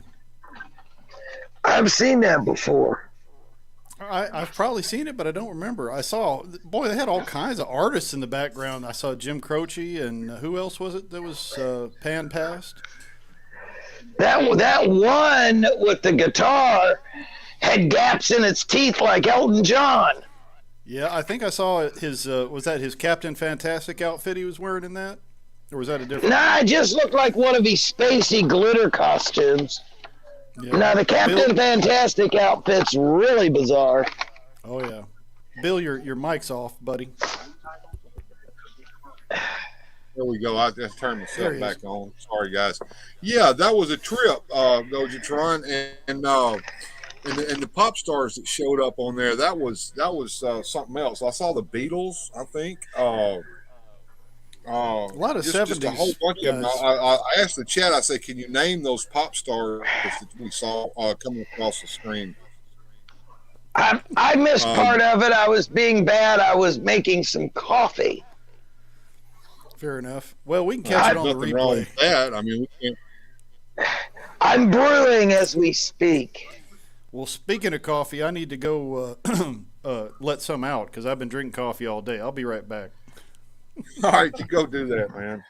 Holy moly. All I saw was the mustache. I'm sorry, man. but that was too much information. I'm sorry, dude. Yeah, it was. But the mustached man that came across in the cartoon scene, was that Frank Zappa? Like I said, I saw most of it. I saw the majority of it, but at one point I was looking down, you got to wash out the coffee mug. Yeah. Yeah,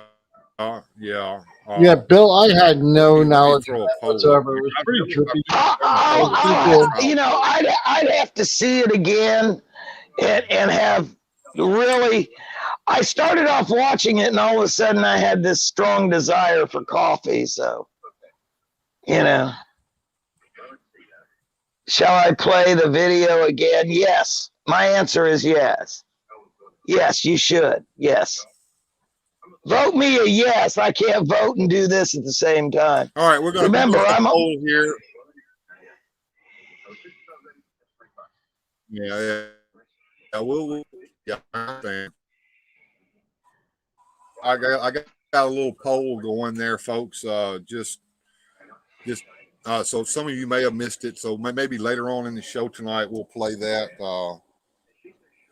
Yeah, then it'll have my undivided attention. 30 and yeah, that was definitely an interesting story that was going on there. Well, I remember the song quite well too. That was I've heard the song before. Yeah, the song without the video in itself is trippy. But it was trippy the way she turned into a radio and then she ate that boy. That was kind of that used to just kind of disturb me when I was a kid. That's disturbing. Oh, we were talking about my toy earlier. Oh yeah, I ran into. Yeah, I ran into something. Let me see if you can see this. Can you see that? Well, let me looks like bring you up kind of big so we can see it a little better. Ornament. Wait a minute. Can't see it. The light behind it is turning it into shadow. How's that? There you go. There, that's now. All right. Yeah, that's pretty cool. That's Christmas ornaments. Very neat. Yeah. Yeah, pretty neat there, Susudio. That was given to me by the same friend. Yeah, pretty neat there. I should have said, amazing. Yeah, all the different merchandising they did. I was like, Kiss was one of those bands. They said, you can put our face on anything. You want to sell bubble bath soap or honey, they've got a Kiss coffin. They had condoms.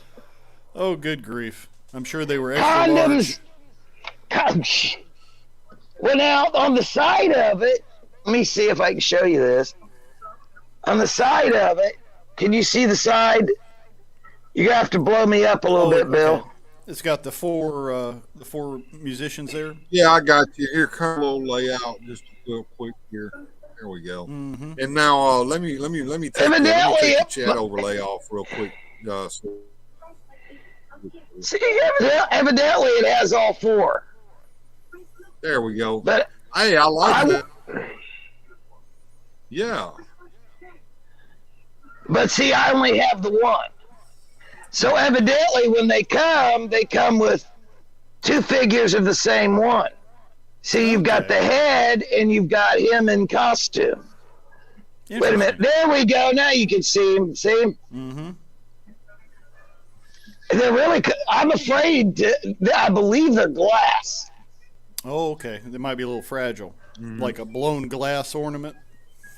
Yeah, and the back of them is it's got a chain on the one to hang it with. Mm-hmm.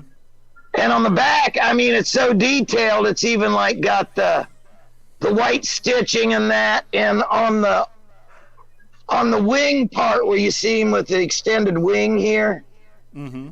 It's even got the white stitching on it too. Yeah, those leather wings he had on stage, they were quite theatrical. They really did it up when they were in their makeup phase. They really put up all the bells and whistles for the show.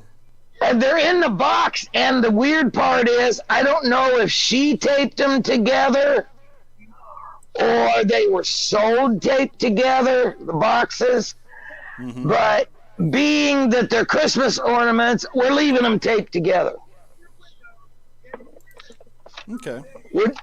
I've got an Alice Cooper Jack in the Box too. Oh, nice. And when you push the button, it sings "Welcome to My Nightmare." Of course, that was his most popular tune. Well, yeah, he's got a top hat on it, and he's holding his head in his other hand. Talk about a strange combination. He showed up on the either the Muppet Show or Sesame Street or both, and it was like he was Alice on the Cooper? Muppet Show. Yeah, Alice Cooper was on the Muppet Show. I believe Vincent Price was on there. Elton John was on the Muppet Show. Who else was on there? It seems like everybody who was anybody showed up on the Muppet Show for a while there. Even old Mark Hamill and R2-D2 and C-3PO showed up one time. Yeah, I think that was like in the last season, when that movie came out, Yep, they were getting ready to promote The Empire Strikes Back, I think, because Luke was wearing his Bespin fatigues. That was so much fun, when they would do those, cheesy variety shows, and people would just show up. I got the biggest kick out of the Sonny and Cher show. Yeah, that was pretty good. You never knew who was going to pop in on that show. Yep, even old Donnie and Marie had some pretty good ones. I remember Captain and Tennille, Muskrat Love. They had a show, Andy Williams. Andy Williams is how the Osmonds even got a start. Because they appeared a couple times on his show, then they became regulars on his show, and then they actually did something. What do you call it? They actually started having Christmas shows also. Oh, right. A lot of Christmas specials were big. Or they do a Christmas special with Andy Williams. I think one of my favorite Christmas specials was one that Bing Crosby did because David Bowie showed up. Yes. And wow, that was so cool to see the two of them together. What was fantastic was their rendition of Little Drummer Boy. That is just beautiful. Yeah, it was from that show. Well, and you stop and think their styles are so different, but their voices sounded fantastic together. But it was such a great testament that music can bring people together no matter where you're from. Hold on, guys. Ted Darkclaw says it's bedtime in Ohio. I'll catch you guys on the next one. Well, good night. Sleep tight, Ted Darkclaw. Good to have you here. Thanks, Ted. Don't forget, Hella Dope Toys has their show on tomorrow night. To know if you remember the Hudson Brothers. Oh yeah. I forget where they were a regular for a while too on Hee Haw. Hee Haw. That's another great one for a variety show. You know, with old Buck Owens and Roy Clark. Mm-hmm. Picking and grinning. They was, yep, picking and a grinning. And Minnie Pearl was on there occasionally. She was big from the Grand Ole Opry.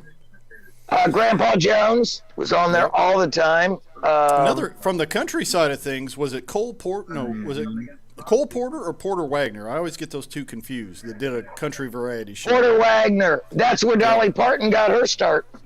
Yep. On the Porter Wagner show. I never saw. remember that. I never saw an outfit with so many rhinestones as I did on Porter Wagner. Oh yeah, and the hairdos back then. Lord, just the amount of hairspray. It should have been. Oh Jesus! Well, Gene Simmons said one time when he was doing the flame thing, there was more than once he caught his hair on fire because of all the hairspray. It's sad, but it's funny because and you got to believe it's probably quite true.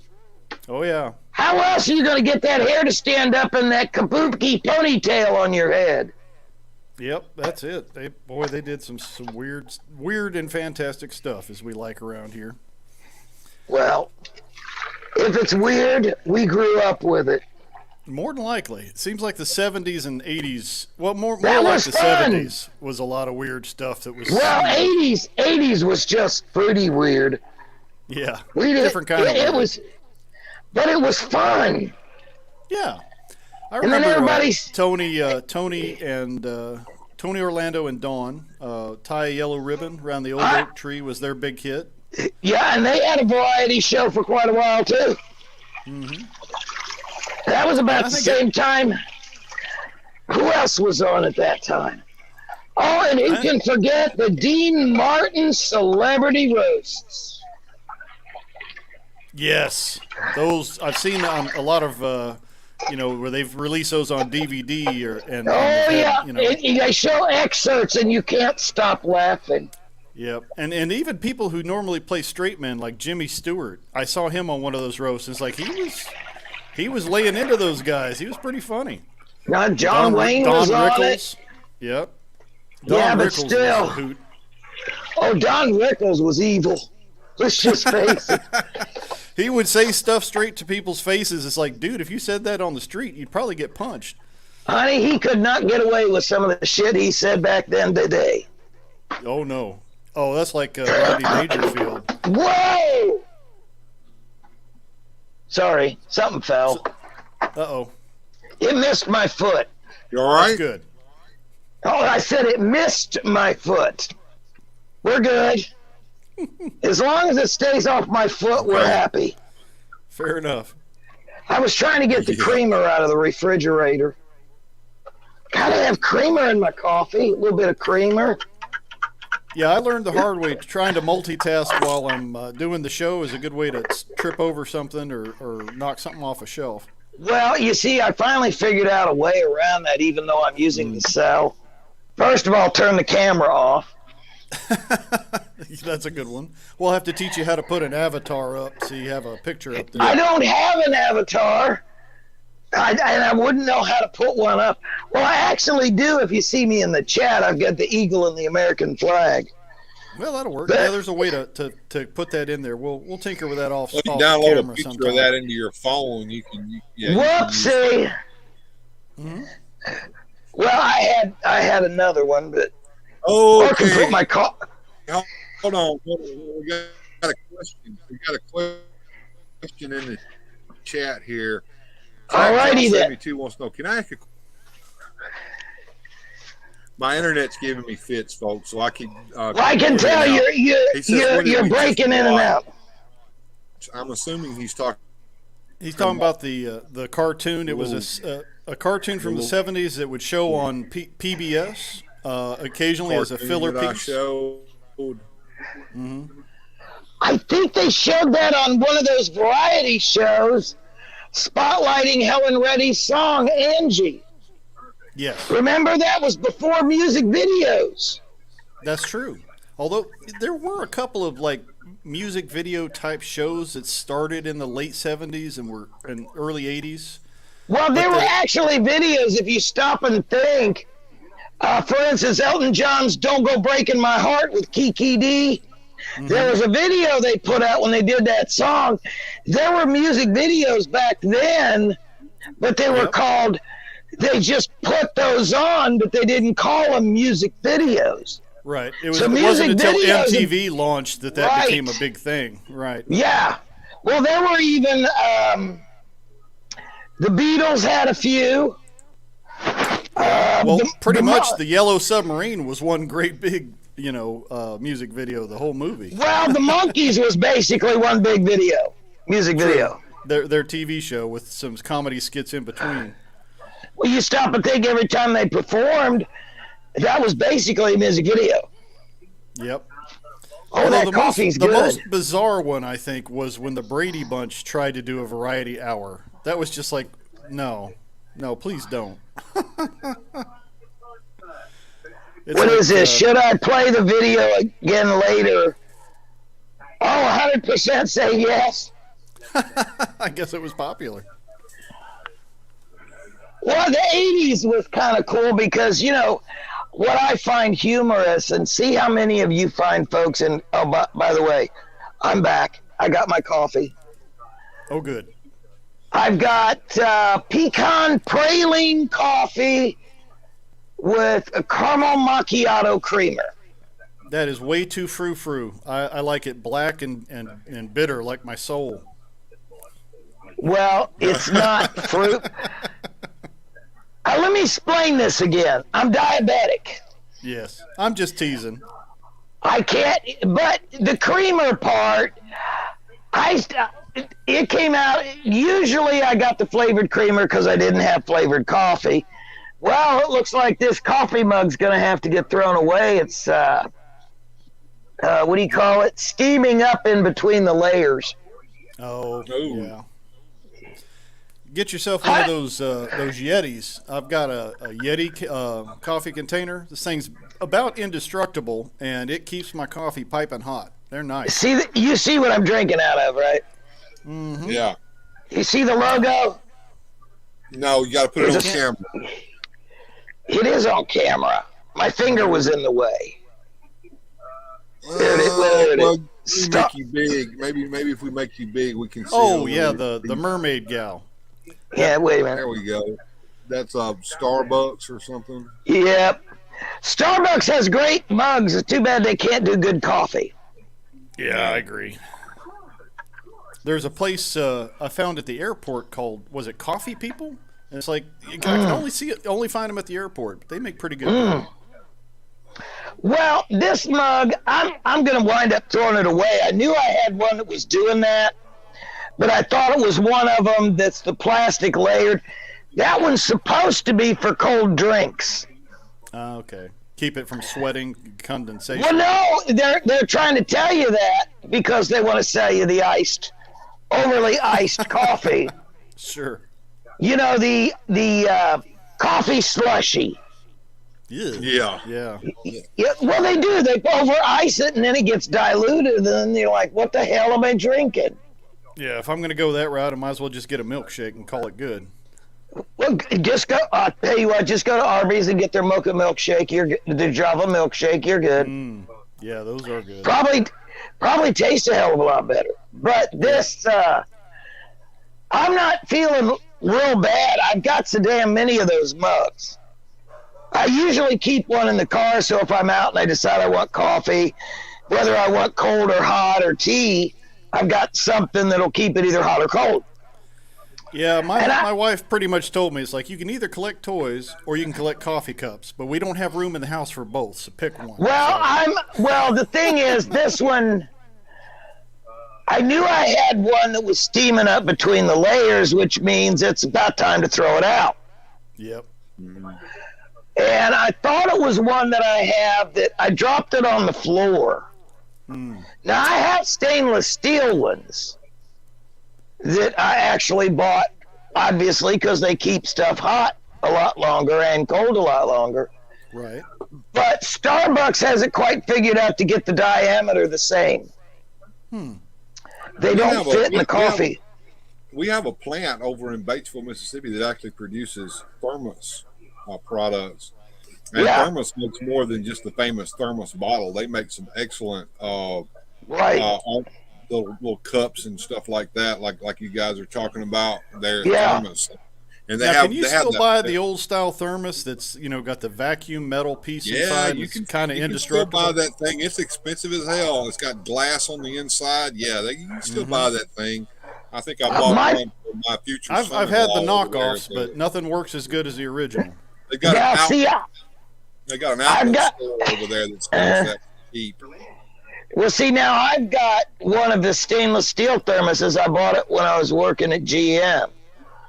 And it's all metal, even the inside, and it's got, how they put that coating in it so it won't stain on the inside.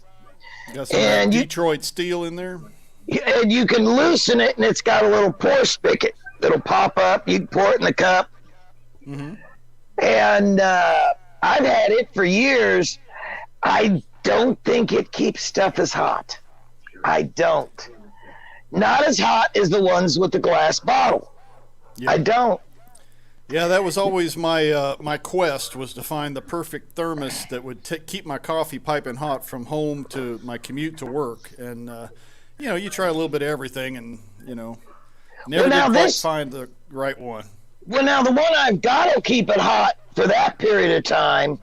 But what I'm saying is if you're trying to sip on it while you're at work, these thermos coffee mugs keep it just as hot. So why am I going to buy another one of those? Yeah, fair point. And I don't know if it's because it's got the flip spigot or what, but it just does. Why do I have an echo tonight? I'm not sure. Is your television on or something? Huh? Do you have something else open as well while you're here on the stream? No, I'm hearing an echo in my earbud. When I'm talking, I'm hearing a delay of my talking when you're hearing me talk. Somebody, and it may be me, somebody's got the live stream open in a separate window. Well, and they don't. I don't.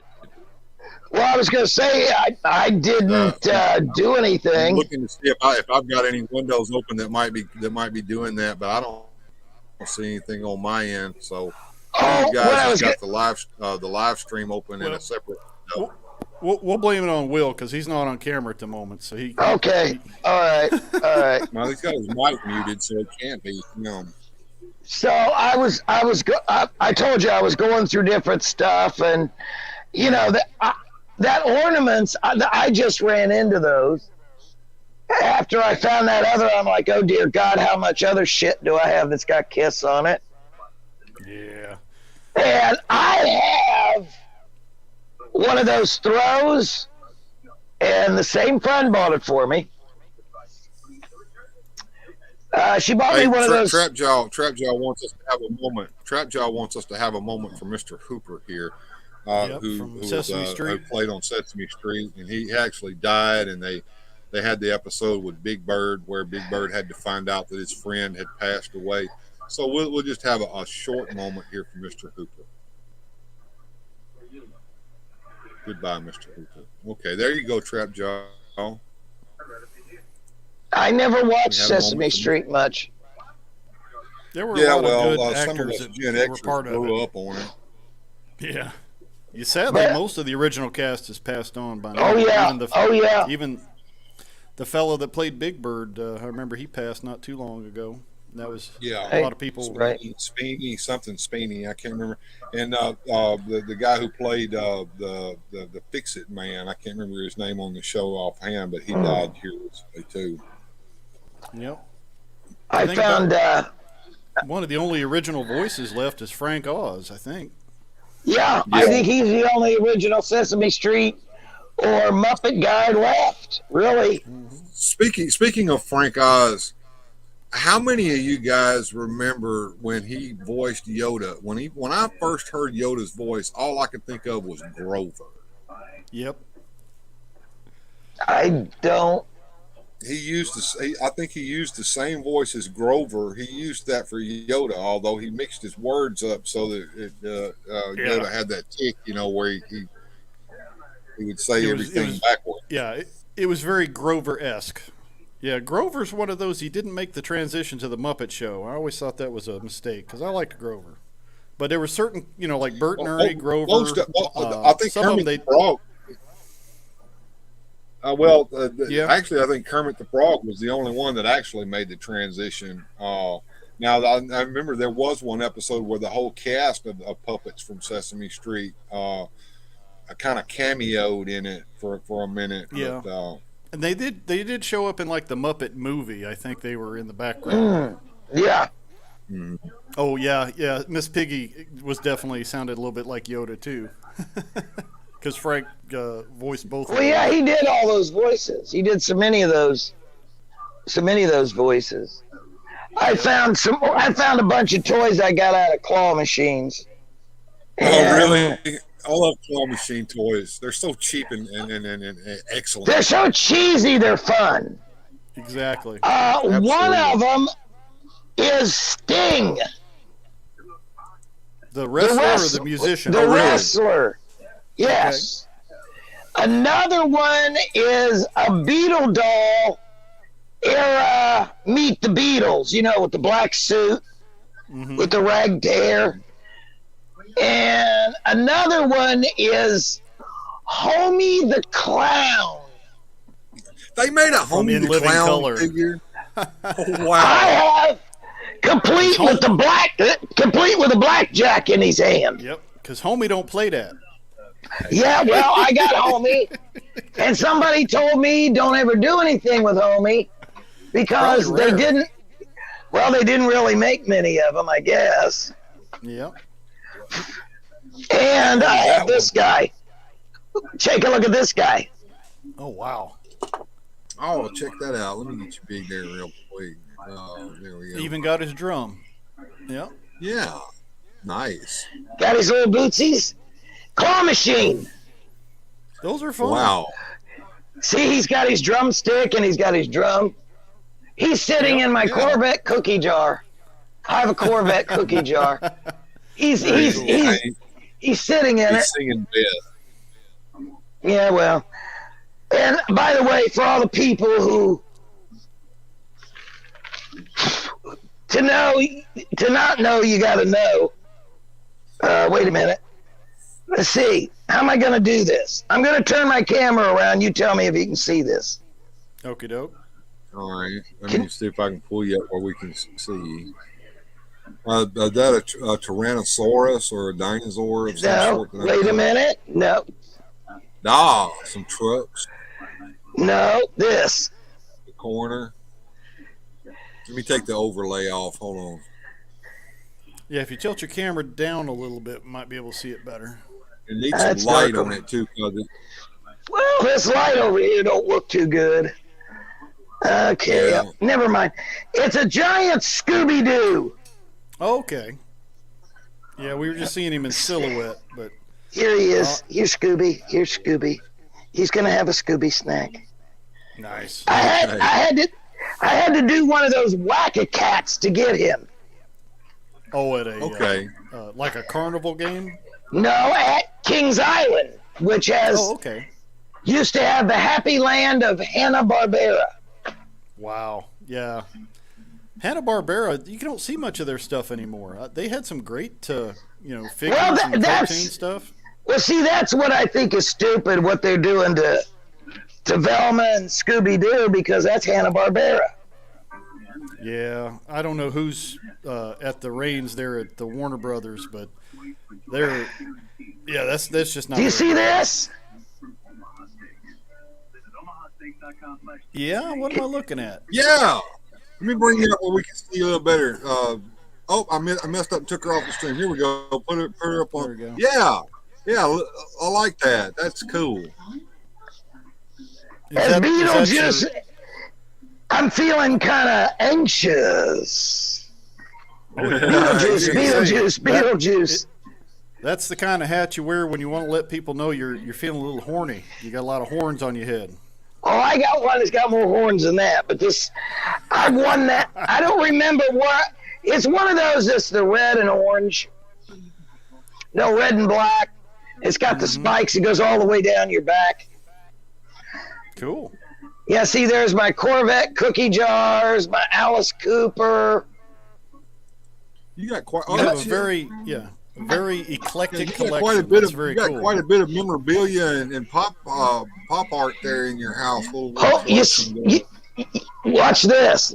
See that? That's a 57 Chevy coffee cup. Nice. Oh, that's nice. Watch, complete with wheels. Very cool.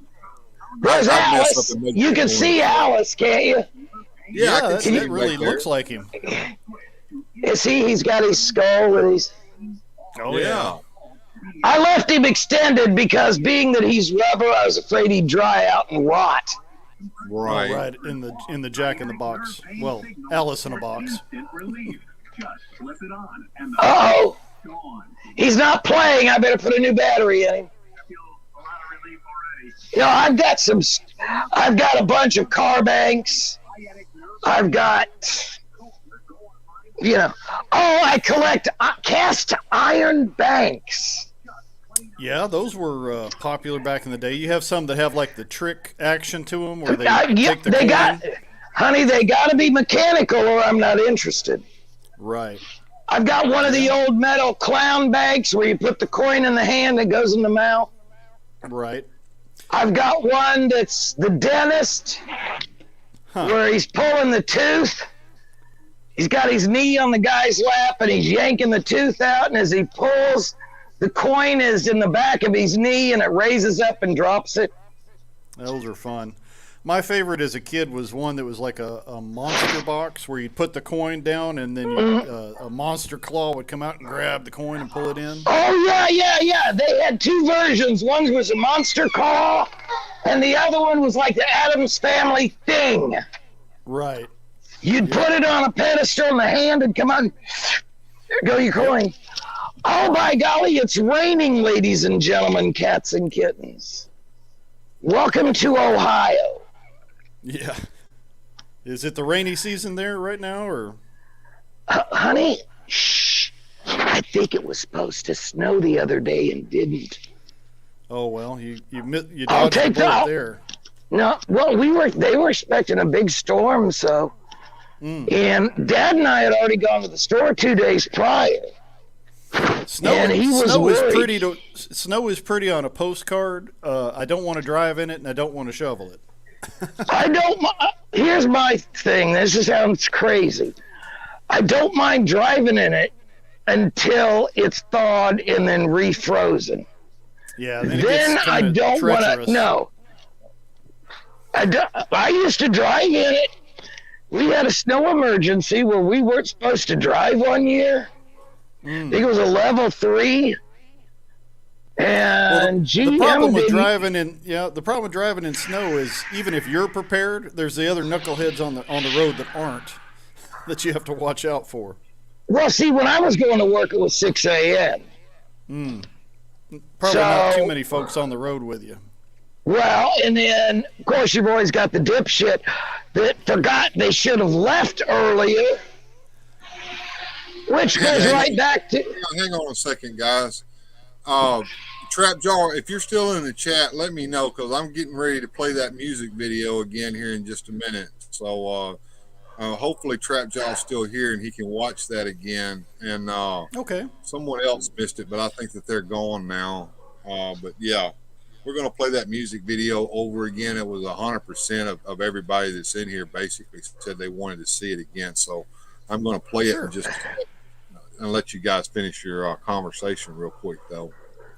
Oh, we're just talking about some other types of collectibles, like, the old the gimmick banks, the cast iron banks that you can put the coin on and they do their little thing. And I've got one that a friend of mine bought me for Christmas. It was, the other friend, that's my bicycle, and she wouldn't turn around.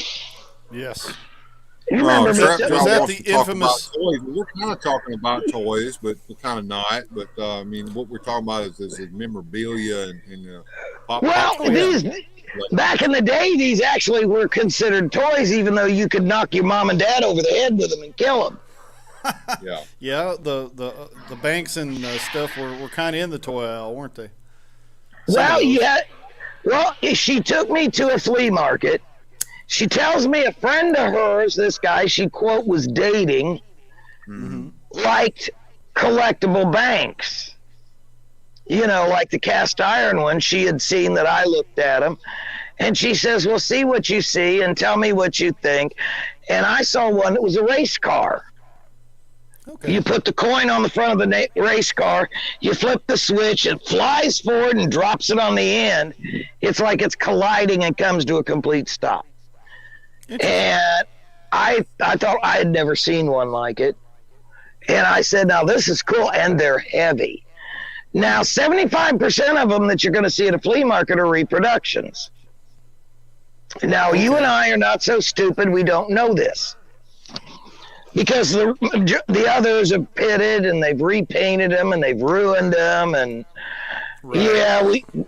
but I told her that I thought it was cool. Well, the guy had a price on it of $45. And I kept looking. Well, not really, because even reproductions, you don't see those cast iron banks much. Especially the mechanical ones. Right. You see a lot of them, like you'll see Nipper every once in a while. And I'm sure you know who Nipper is. We're all got the IQ. Right. Was that the one with the little dog on it? Yep, that's the RCA Victor dog, Nipper. And you usually see him, you either see him with or without the gramophone. And I've seen both sizes. As a matter of fact, I have both sizes. There's a surprise for you.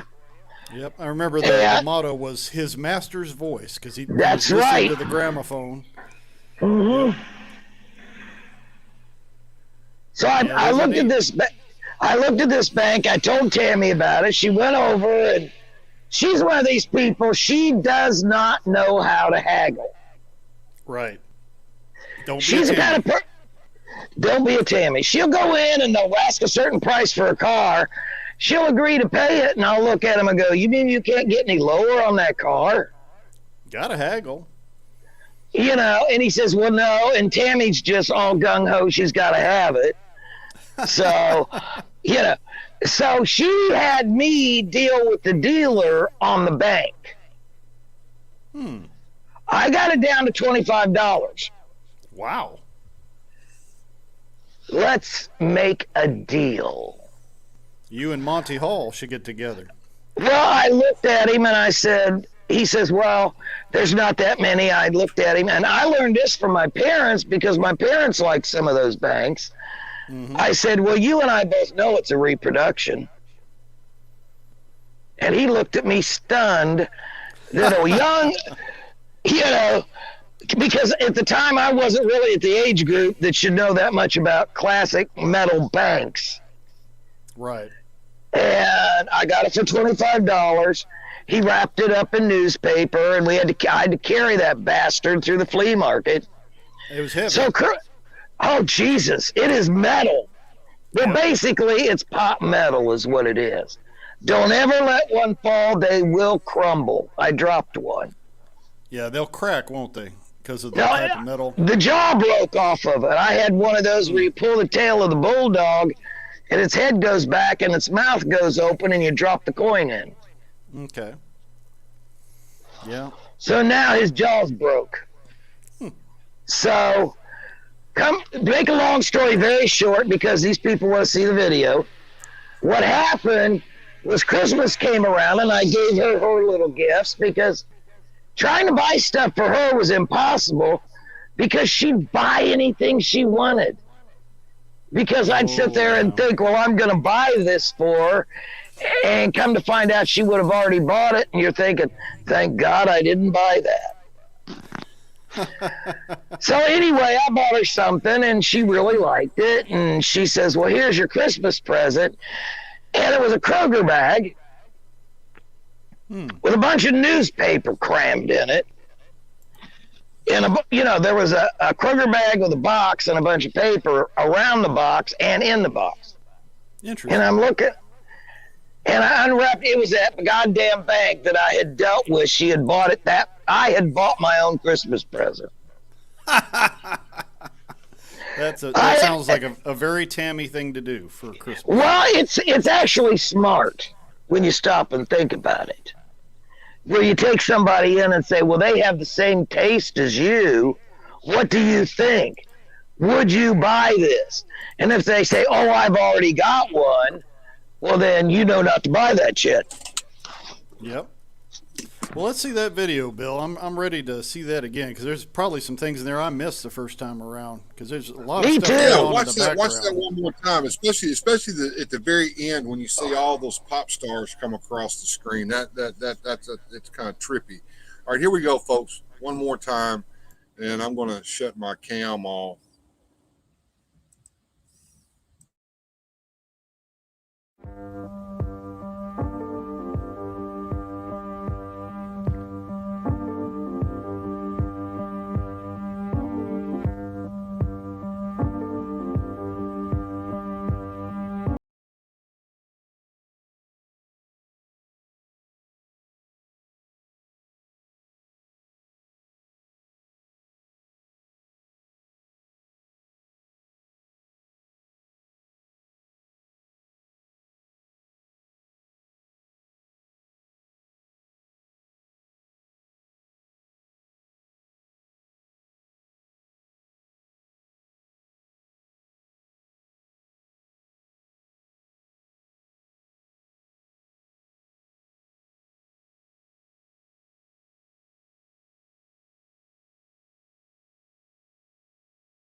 Time, Largo, the little pop stars as they came across the screen.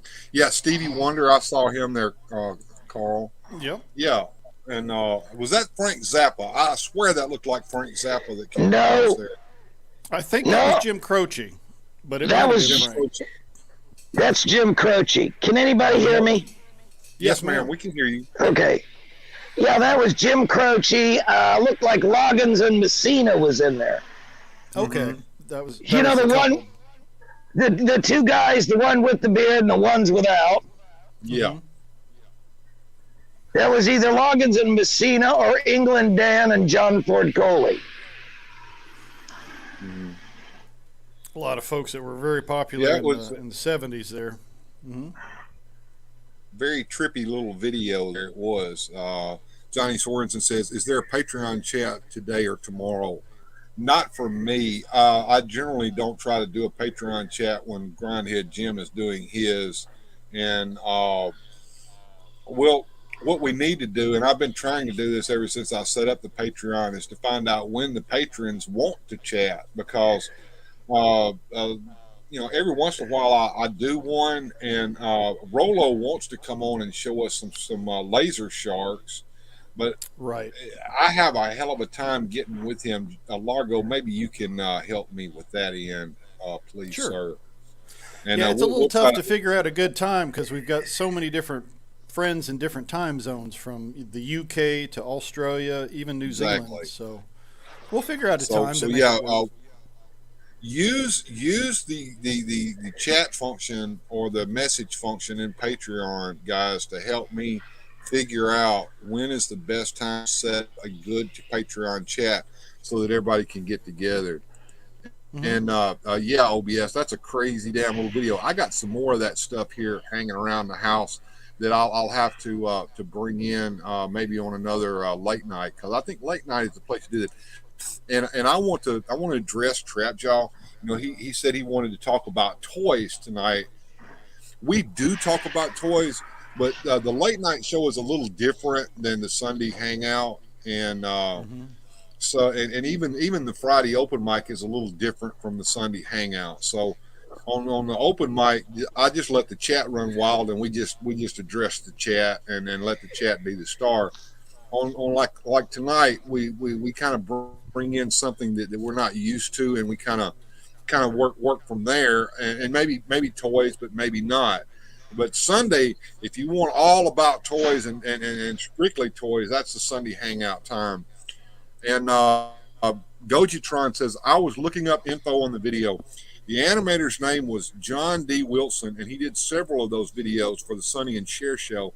He also did the opening credits for the movie Grease. Very good, Okay. Gojitron. Yep, yes. Gojitron is the wealth of information.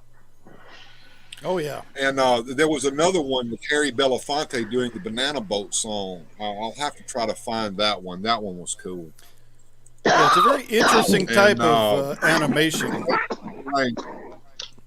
Grindhead's Jim's Patreon has already been several hours earlier, so no conflict there. Yeah. I mean, if you guys want to do one in the middle of the night on a Saturday night, that's when I'll or a Friday night, that's when I'll stay up in the middle of the night. But on a Sunday, no. On a weekday, no. No in the middle of the night stuff. And tonight's really not a good night to do it when we're doing this, because you know me and Largo, and I hate to speak for you, Largo, but I think I'm right. We're both wiped when the show's over with. Yeah, pretty much.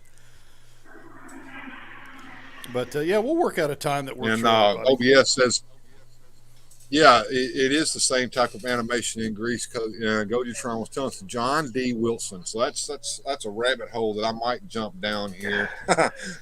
Yeah, because if you remember the very beginning of the Sonny and Cher comedy hour, that is the same animation that they used at the same, you know, where they've come out of the bubbles, and then you hear that crazy voice of that going on. Yeah, I recognize the animation. Heavy Metal was good. Yeah, I love the Heavy Metal movie. Now, I never saw the quote unquote sequel that they did years later. I didn't either. I didn't And see that that, was but the original. that was the was his name Ralph Bashki that Ralph did the Bakshi, animation. yes. Yeah. And Goji says that he's got to be up for work in a few hours. I'll see you guys tomorrow at lunchtime. All right, Goji, Okay. man, good to see you, man. I'm glad you stopped by tonight, man. You've been a help with the wealth of information there. So Absolutely. thank you, sir.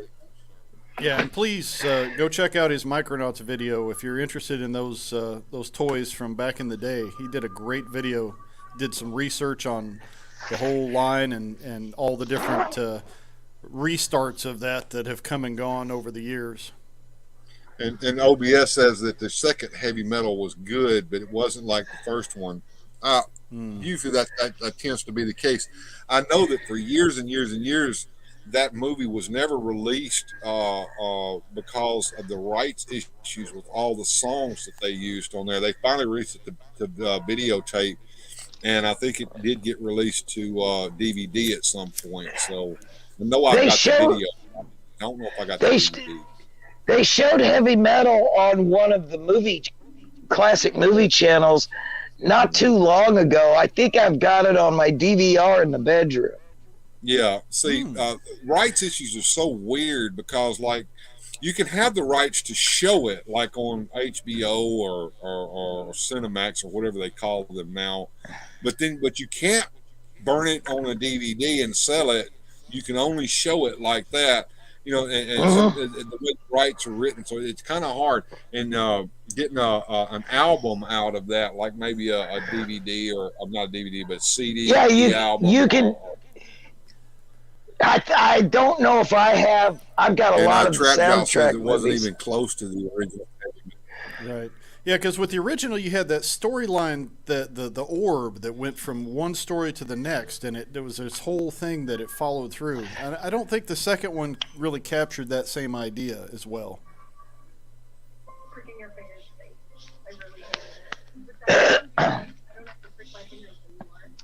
There were several movies made years later that followed that same type of, you know, the story starts here and then it cuts to another story, then it cuts.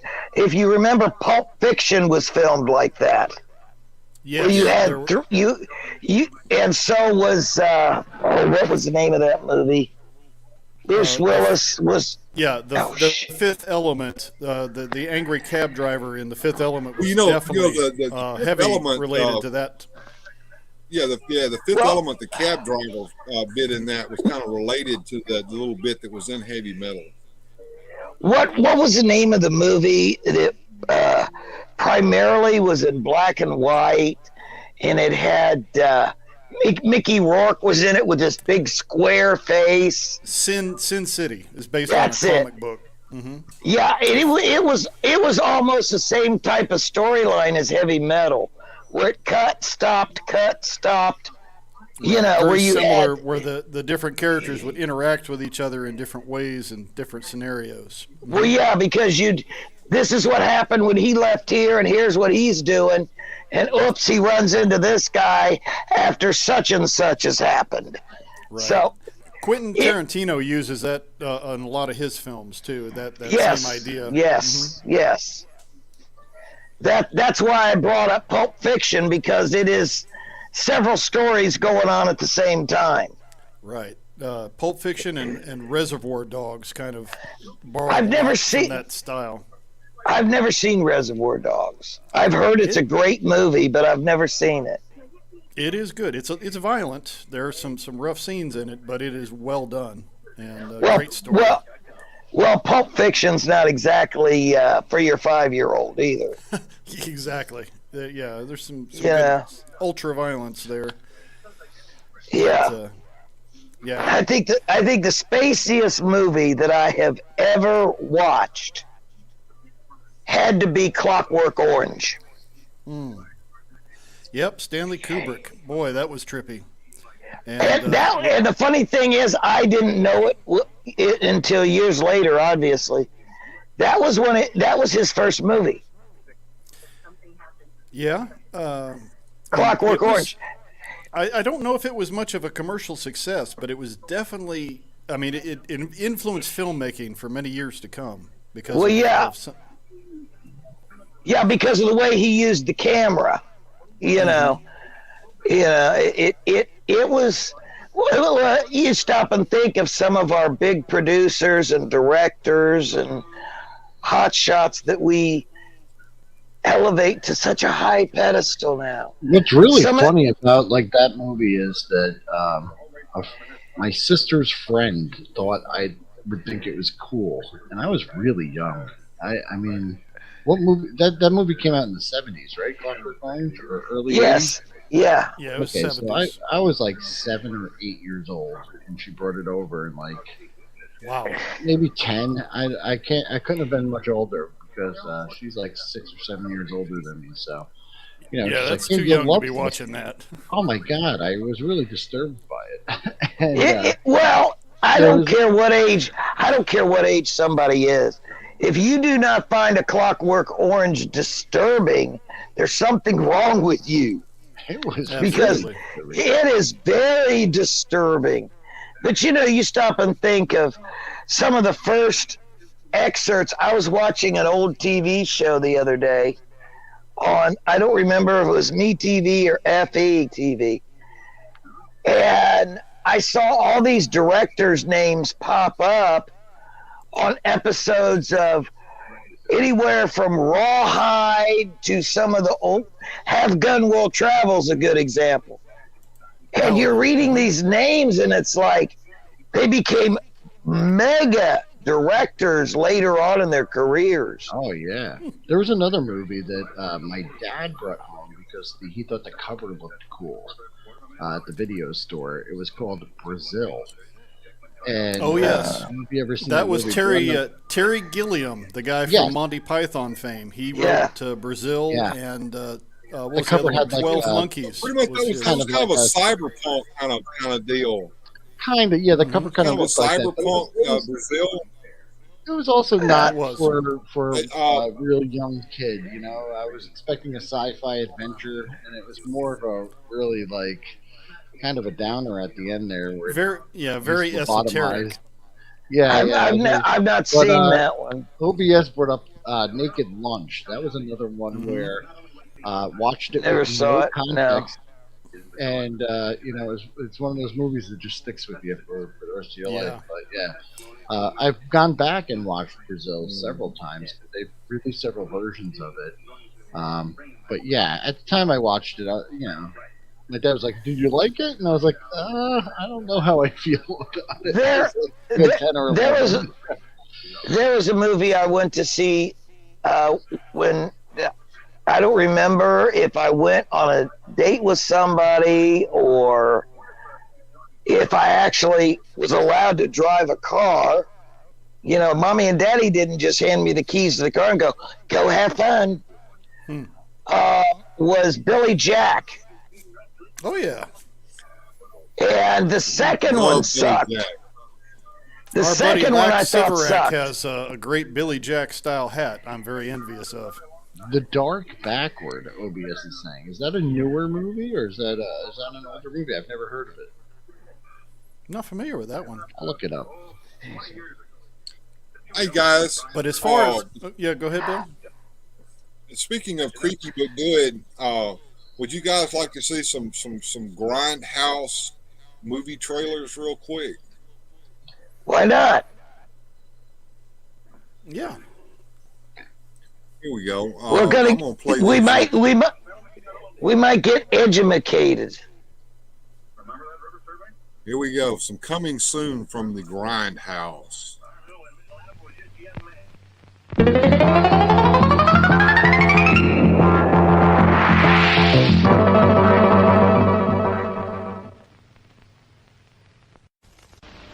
He's a tough man. To let him live is taking a chance. Since he knows our secret, he has to be killed.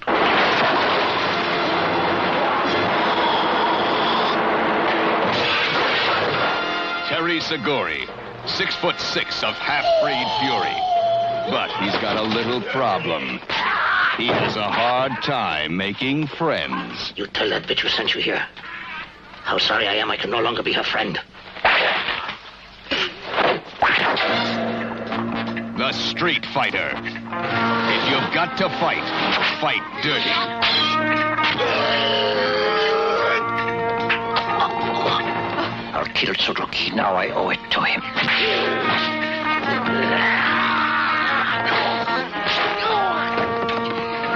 I'm sure you're the meanest guy in the world. You'd better give up. I'm a master and you're going to lose this game. I've waited a long time to settle the score. Don't be too impatient. I'll see you another time.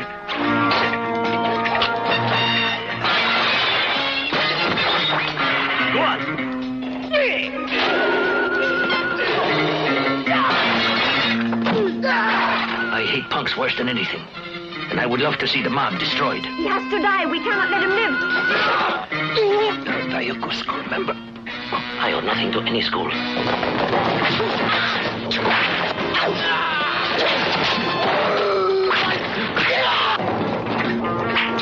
You beat a man, they call you tough. You beat an army, they call you the Street Fighter. Introducing the incredible Sonny Chiba. You don't know what mean is until you meet him. There must be some place in this world where we can live in peace with our people. He is from a future world,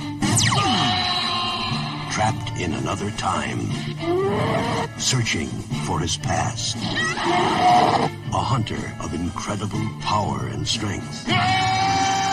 In his quest for his origin, he and the woman he loves must fight hostile tribes, battle deadly beasts, and try to survive the violent forces of a newly born Earth. He is the warrior known as Yor. His medallion holds the key to his destiny. His courage makes him master of a world in chaos. His enemy uses the weapons of tomorrow to enslave a primitive planet. But his passion for freedom will set his people free. You're the hunter from the future.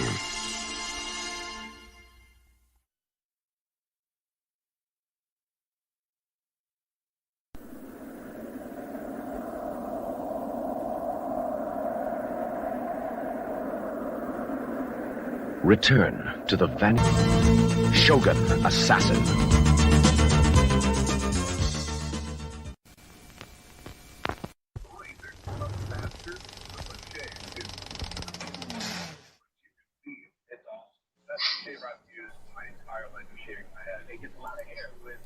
Wow, that's some great memories there, especially Sonny Shiba.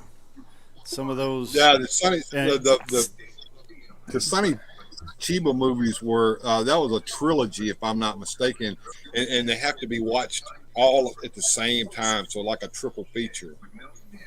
Yep, and so many memes, and just the things like the voice track not matching up with the mouths moving, and the music, it definitely evokes a lot of memories, and has been parodied a lot. The last one, Shogun Assassin, I believe it was Turner Classic, was showing, I think that character, I forget what they named it, what his name was, but you know how Turner tells the backgrounds of the different movies. There were, I believe there was either 3 or 4 with that same actor and that same premise with the man and his son out wandering the wilderness and that. That's Lone Wolf and Cub. Those were some movies that were made over there in Japan called of a manga called Lone Wolf and Cub, and there were a series of movies. Now Shogun Assassin actually takes many of those movies and cuts them together into one movie. But yeah. But they showed all of those in sequence. I think if I watched some of them, and the storyline and everything was fantastic, and the way they photographed it, though obviously being what the topic is, they're violent, but the way the story goes and the quietness and humbleness of the lead character. Hang on, guys. I think the movie trailers got me, guys. Era, your stream has been temporarily blocked. Your streaming. All right, so we're back, guys. We got temporarily blocked during the movie trailers. We got temporarily blocked because of. All right, so unfortunately, I'm probably going to have to private this after it's over with. But we got blocked. They played the whole movies. I've watched them. Dang Mama Susan, yeah, she got us. Those Hope that's nanny what Pope was bots. talking about. Are we suspended? Yeah, the movie trailer. So we can't ever show those again, unfortunately, guys. Yeah, I know lots of channels play them. I didn't think it was going to be that bad, but we got blocked for a little minute there. Well, yeah, I know. Oh crap! Yeah, I mean, know. I don't know. Maybe you try to maybe just clip them down a little bit or something. Just cut some out of it. I don't know. Did you just take them I can clip them out of the stream or whatever. But if I start us up talking over them? It loses live chat. Yeah, I know. Oh, it could be the length of it too. Maybe if we showed them in shorter increments, that might make a difference. Who knows? Because I would imagine if you had them in a screen right here and we were talking over them, that's commentary. Yeah, we weren't really saying anything because the way this works. I mean, I can unmute my mic, and I might be able to unmute you guys' mics during that. But the stream right automatically. Well, now I feel like a rebel because we've been suspended. So. Yeah, we got suspended. Hey, we got nailed. Guys. This has been a wild one. Indeed. I thought those were all fantastic. Some old movie trailers, so I can't do that anymore. Well, I was trying to watch it, it wouldn't let me on. Yeah, man. Stop. But yeah, it happened. So I learned a lesson. Okay, Susan, I learned my lesson. I'm gonna be a good kid. I'm gonna be good over here. Well, I find it funny because you see a lot of reaction channels where some of the younger people are reacting to some of our classic songs. Okay, and there are some artists. The majority of them don't care, but. For instance, there was one channel that did a reaction to Meatloaf, Paradise by the Dashboard Light. And it went fine. It played it all the way through. Now, oddly enough, after he passed away, they reacted to I'd do anything for love, but I won't do that. Now, that is a long video. Right. All of a sudden, all of Meatloaf's music started, the reactors were having to partially blur it out. They could play the music, but couldn't show the video. Well, they'd have it running, but it would have, you've seen it where it's got that milky cast over it. Because remember, it'd be small like what we are in the corner with the live chat. And they would have to blur it out. Yeah, let me address OBS there. She said she thinks somebody said something. No, nobody said anything. It wasn't anything that anybody said. I could see the error when I opened up my. They have some kind of automated bot that. Yeah, checks a lot of things. times they'll break it up. Yeah, it said error suspended for copyright violation, detected copyright violation. Well, so, there is that also throws out the one about after the 2-hour mark that they don't check it. That's bullcrap. Now we know that for sure. We're being watched constantly while we're doing this by something. So there you go. How's it feel to be a rebel, Bill? How's it feel to be a rebel? Kind of wild, like most people. Well, Bill, I just feel kind of wild. I've been a rebel most of my life. That's where I cut.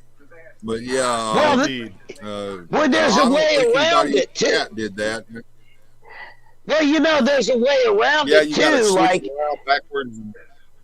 Yeah, well, YouTube's been in the process of changing all kinds of policies lately, so maybe something in the guidelines has been adjusted. Well, what a lot of them do, they'll play part of the video, and they'll stop chit-chat for a minute, and then they'll play more, and then after so many minutes, they'll chit-chat, because like you said yourself, Bill, that's a long trailer. And if you would have broken it up, it is a long trailer, and I bet that thing a long time ago. I always meaning to show it, but kind of glad I showed it in the middle of the night. The rules do not apply to all Joneser, and that's absolutely true. And don't trust anything, says Denise, and or seem consistent, says Joneser. Yeah, nothing's consistent on the YouTube. Some people can do what they do, and others can't. And little bitty guys like me are down at the very bottom of the heap. So we're the ones that get crushed. Well, like I said, a lot of the reactions where they react to songs, that's what they'll do is they'll play a song so far in, they'll stop. You play so much of it that it's fair use. Then you stop, and then you talk over it, and then you can play a little bit more or whatever. But yeah, I'm going to have to be careful, I guess. Yeah, I also don't think a lot of those play here. Because I'm going to tell you where I got those from. Susan. I got those from another freaking YouTube channel that plays nothing but those things for like 20, 30 minutes. I downloaded the whole damn video of them, and I cut out the ones that I wanted. So that was already being played on YouTube. It's probably still freaking there. And I sit there and I play a few of them here on my damn little late night, little pissant little show here, and get fucking blocked. So yeah. Well, I don't understand after the show. Well, and that's what I'm saying, because a lot of the reaction channels that I watch, where you see a lot of young people that have only been exposed to things like rap or hip hop, they'll start listening to 70s, 80s, and some of the early 90s music, where it actually was still music. And a lot of them, there are some artists that they're automatic blockers. Okay. But what they'll do is... Well, the next thing you know, if we sing happy birthday to somebody on here, we'll get blocked because that thing's been copyrighted and for years. And Oh, yeah. Yeah.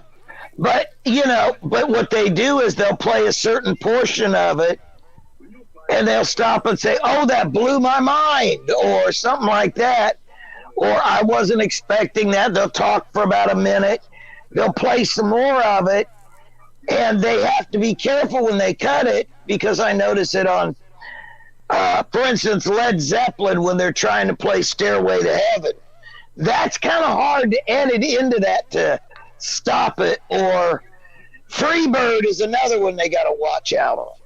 They can't play it. Seems like it's kind of like a swinging pendulum. I mean, when everything started, it was kind of like the Wild West, and now they're swinging more conservative on everything. So... Well, you got to stop it. You've got some artists, like, for instance, Don Henley, will not let you play Eagles music or their videos. Oh, they're automatic blockers. So are the Beatles in some cases. But it all depends. Sometimes they'll block it. Sometimes they'll leave it alone if you commentary every so often. There's one gentleman that he's done it for years. I've been subscribed to his channel, and he'll play it. And what I want to know is this: what I want to know is this. Okay, what those were movie trailers. Yeah. Now, I've seen plenty of sites, plenty of channels here on YouTube that as soon as a movie trailer drops, they copy the whole damn thing and show it again for the latest movies, and they don't get copyright strikes. So I thought movie trailers were something that they like to show because that promotes the damn movie. So what the hell? I mean, that's what I would think. It seems like rules for thee, not for me. At the end of the trailers, like they had. Well, I don't understand. And then the block went in. Well, see, the thing is, I can understand it on music with the fair trade and the copyright infringement on music. But you're playing a movie trailer just like a trailer from the beginning of a TV show. What is the deal? It's already on the YouTube anyway. Yeah, we'll do some investigation off screen and see if we can figure it out. But yeah, I think it was an automated system. Yeah, I think there's. Well, she's up. Well, what I'm going to do is at some point I'm going to take that little video, which I have here, and I'm going to upload it to YouTube just to see what the copyright block is on it. I'm not going to actually throw it out there or anything. It's like private, and I probably delete it right back off just to see what if it violates the copyright, to see if that was what did it. I think that had to be what did it, because it happened. That's the only thing it could be. And I'm curious about that. That's another thing I'm curious about, guys in the chat, because we can't. You're breaking up a little bit, Bill. But yeah, he is. It's hard to know what's going to be okay or not okay, because just recently the rules changed, and a lot of YouTubers have been complaining about it because it is very inconsistent, whether it be violence, showing violence from video games, or if you say something that's, if you're using blue language, you can't see certain words without the nanny bot jumping on you. So we'll just have to see how this plays out, because right now things are being adjusted by the powers that be, and we got to figure out what the new rules are. Well, I had a comment that I made. I made a comment on a video that was shown on Facebook. It was what the heck was it?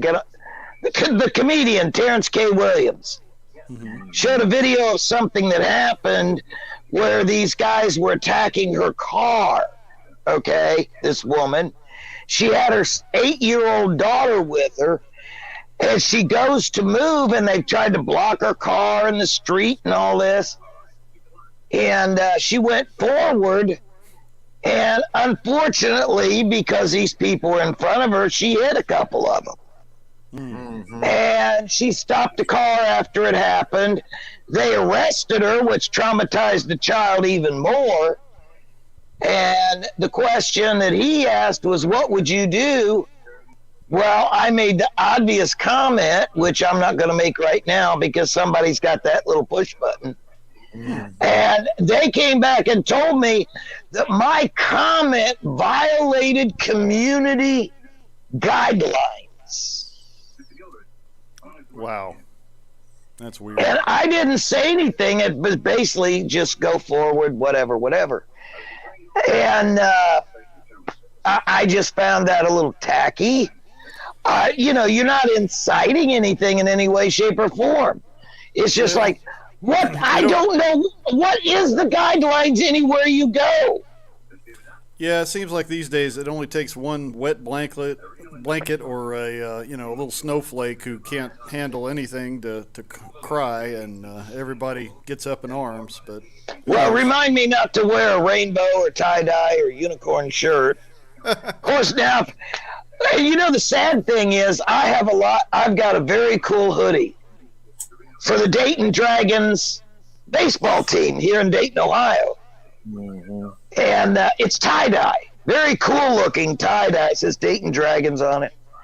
And it's real heavy and nice and cozy and warm. And now the way everything, tie-dye this and rainbow hair, and I'm afraid to wear my tie-dye. I've been wearing it since the 60s. Grow up.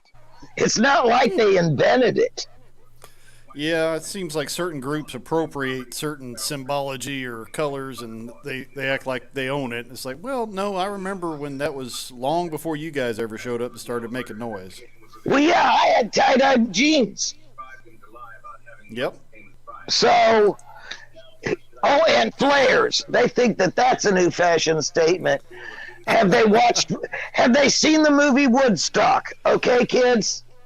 It's like we had bell bottoms in the U.S. Navy for a long time. Oh my God, yeah. Actually, that was appropriated from the Navy.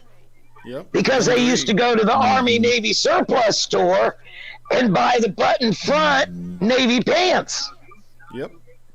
And it became kind of a thing, a counterculture, because obviously at the Army Navy store they were cheaper than buying your Levi's down at the county seat. There's a flashback for you children. And they were cheaper, they were good jeans, and they looked nice. Now I don't think there's an Army Navy store in Dayton where you can buy those anymore. I know they still sell. I haven't seen an Army Navy store in years. Surplus stores. I haven't seen one of those in years. That's what I'm saying. I mean, it kind of takes the fun, because I love those pea coats and the Navy bell bottoms. Them pea coats, for being just a wool coat, they would make you sweat. They were very, very comfy. I loved my pea coat that I had issued to me. I had people try to buy it off me after I got out of the service. They're like, "You want to sell it?" I'm like, "Heck no! I had to spend so many years in the service to get this thing." Well, and then there's the Air Force bomber jackets. The leather bomber jackets. Yeah, now, I don't know if they issue those anymore. I know that they had to, because it's awfully cold when you're in some of those airplanes up in the stratosphere. But I think most of them that I've seen lately are the nylon. Mm-hmm. Where it's like the wrinkle sleeves and got 9,000 pockets on them. But I would love to be able to get an extra large in one of those bomber jackets. I liked them. And the ones they had zip out linings and the fur collar. Oh, well, congratulations to our buddy Joneser. He is Grandpa Joneser now. Congratulations, Joneser. Yep, 7-pound baby boy. Excellent. Congratulations. Wow. Does that make him a June? Does that make he's a Juneser? I guess so. Junior Urzer. Yeah. That's it. Now, OBS brings up corduroy. I remember Levi's corduroy was very popular. I had a pair of brown corduroy pants that I wore way too long. Like I had a growth spurt, and they were like high waters. I was still wearing them because I liked them. But yeah. Oh yeah. And when you walked, they went. Yep. You think? Remember they had those things. Well, remember they had the ribless corduroy. Mm-hmm. They were corduroy, but they didn't have the ribs, so the streaks in them. So therefore, when you walked, they didn't go. and they looked like velour. Boy, we were styling and profiling in them, weren't we? Oh yeah. I'll tell you what. Ones were fancy. Well, I'll tell you what. And then they had the ones that were the narrow rib. Then they had what they called the wide whale corduroy, which instead of being narrow, they were wider. And then they had some that were alternating wide, narrow, wide, narrow. I have a pair of corduroys I bought probably 5 or 6 years ago. Every time I find corduroys, I'll buy them because in the winter, excellent. Mm-hmm. Yeah, corduroy jackets were nice. Remember the corduroy jean jackets? Mm-hmm. Levi's had the corduroy jean jackets. Yep, I had one of those as a youngster, and I thought that was the coolest thing, man. Oh yeah, they were cool, nice, and they were comfy. Mm-hmm. But I can't wear my corduroys now. I'm on the hunt for a new pair of corduroys that might actually fit me because most of my problem is I've got clothes that are just too big. Well, what a shame. Most folks have the opposite problem where they get a little too tight over the years. I made the mistake of weighing myself today. That was a mistake. I got on the scale this morning. Well, yeah, I got on the scale this morning, and I'm going, oh, please, don't gain weight. Oh, please. This is the most I've ever weighed in my whole life. And I didn't believe it. I thought the scale was broken. You eat candy like it's going out of style. What do you think was going to happen? Yes, yeah. The fun dip. This man, fun dip and those pixie nasty sticks. sour worms and yeah, he's the one that mixes it all together. I've been consistently, Is it just the guy? Aren't you the one that likes gummy sharks? It adds up after a while. They're the best. You see, what you're not thinking of, Will, is you might be consistent in your appetite, but Father Time is kicking your butt because once you get further past a certain mark, I guess you guys cracked the case. You bastards, leave me alone, you fat monsters. Jeez, I haven't weighed myself in a while. I was surprised. Hey, dude, be careful. All those gummies, you'll be in the same shape as me and seeing a diabetic doctor. Been eating the same yeah. crap for, Yeah, I warned him about that once before. He didn't listen. Oh, there's a lot of stuff I used to love to eat. I just, after 50, I can't eat it anymore. My body just can't handle it. Well, I found myself a wonderful sweet treat this weekend. I went over there Friday. What's his name? I'm teasing. Go ahead. I was over on the other side of town, and we have this wonderful bakery that is a pie place. That's all they do is pies. Nice. And they have absolutely exquisite pies. They have apple pie, peach pie, cherry pie, key lime pie, custard pie, sugar pie. But they have sugar-free pies. Are you trying to get us banned again, Bill? You can't play with pussy on the air. Ooh. Now you gotta quit quit petting pussy, all right? But I had a desire I've never seen your cat before, Bill. Yeah. I had a desire. I've been on the show before. I had a desire for a sweet treat, so I got myself a delectable, no sugar added apple pie. Really? Oh, very nice. And I got myself Ready Whip as no sugar added real whipped cream now. Nice. Oh, wow. So I put the whipped cream on the apple pie.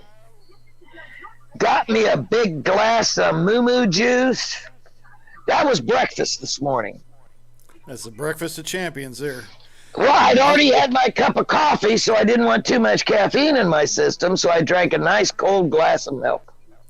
2%, mind you.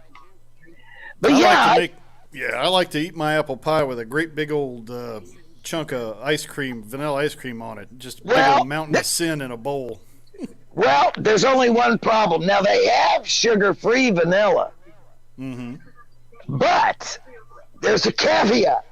Never eat sugar-free pie with sugar-free ice cream. Doesn't go well together? No, it tastes great. Because the only companies that make sugar-free are like Edie's and some of them that make great ice cream. Mm-hmm. Okay? Don't plan on going anywhere. Let me put it to you in those terms. Okay, I got you. I get this beautiful chocolate there's 2 chocolaterias around here. One of them I found out doesn't make their no sugar added, so I'm not going there anymore. Right. Theirs has that don't leave the house escapade going on too. But there's this beautiful place in Lebanon called the Golden Turtle. They're a chocolateria. Mm. And they make the chocolate there. You open the door and it's like, oh my God. Don't send Wilhelm. They make those little chocolate turtles that have the nuts in the chocolate. I hate to tell you. Now, they don't call theirs turtles. Mm-hmm. Because the name of the place is the Golden Turtle. Right. That could get a little confusing. Yeah. But they've got sugar-free peanut butter cups. They've got the fudge melt-aways. They even have sugar-free chocolate-covered cherries. Nice. And, of course, the pecan patties. They've even got sugar-free cashew bark. You're making Wilhelm hungry. Yeah. But they're all no sugar. Speaking of cherry cordials, hold on. Speaking of cherry cordials, I'm looking at you there, Wilhelm. I bet you've been one of those guys that have eaten so many cherry cordials that you've got a stomachache afterwards. No, I don't like those. With the cherry goo inside. Yeah, I don't like. No, that's right. It's not kiddie food like fun dip. Yeah. That's the sticks. Just specifically the sticks is what I like. Okay. Well, and then they've got the what do they call them? The the ones that's got the raspberry like in it. It's not a cream. It's almost like jelly type. Yeah, those are real good. Theirs is good. Most places is like, but yeah, I remember we used to get the Werther sampler box at Christmas. Yes. You get all kinds of stuff in there. Whatever you do, don't ever get Werther's sugar-free. Oh, ducks are hungry. Ducks are hungry. Yep, it's been a long and crazy trip tonight, folks. Boys and girls. You never know what's going to happen on this show. Thanks everybody for coming out and hanging out. Appreciate the chat and live chat. You've been the star of the show tonight. We appreciate you guys being here. I like being able to read the live chat tonight. I like being able to read the live chat now.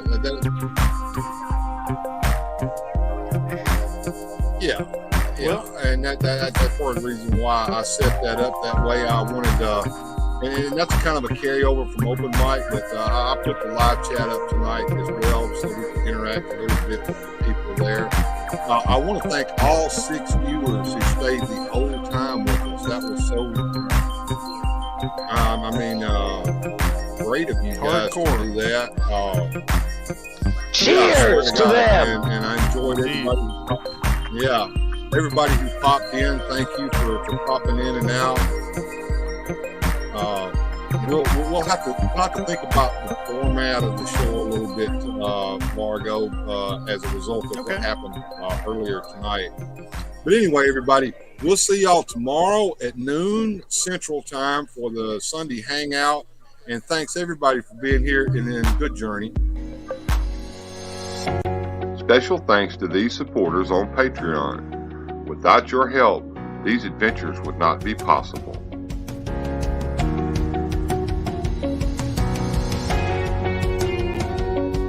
Thanks for watching. If you enjoyed today's adventure, please hit like and subscribe and share the video.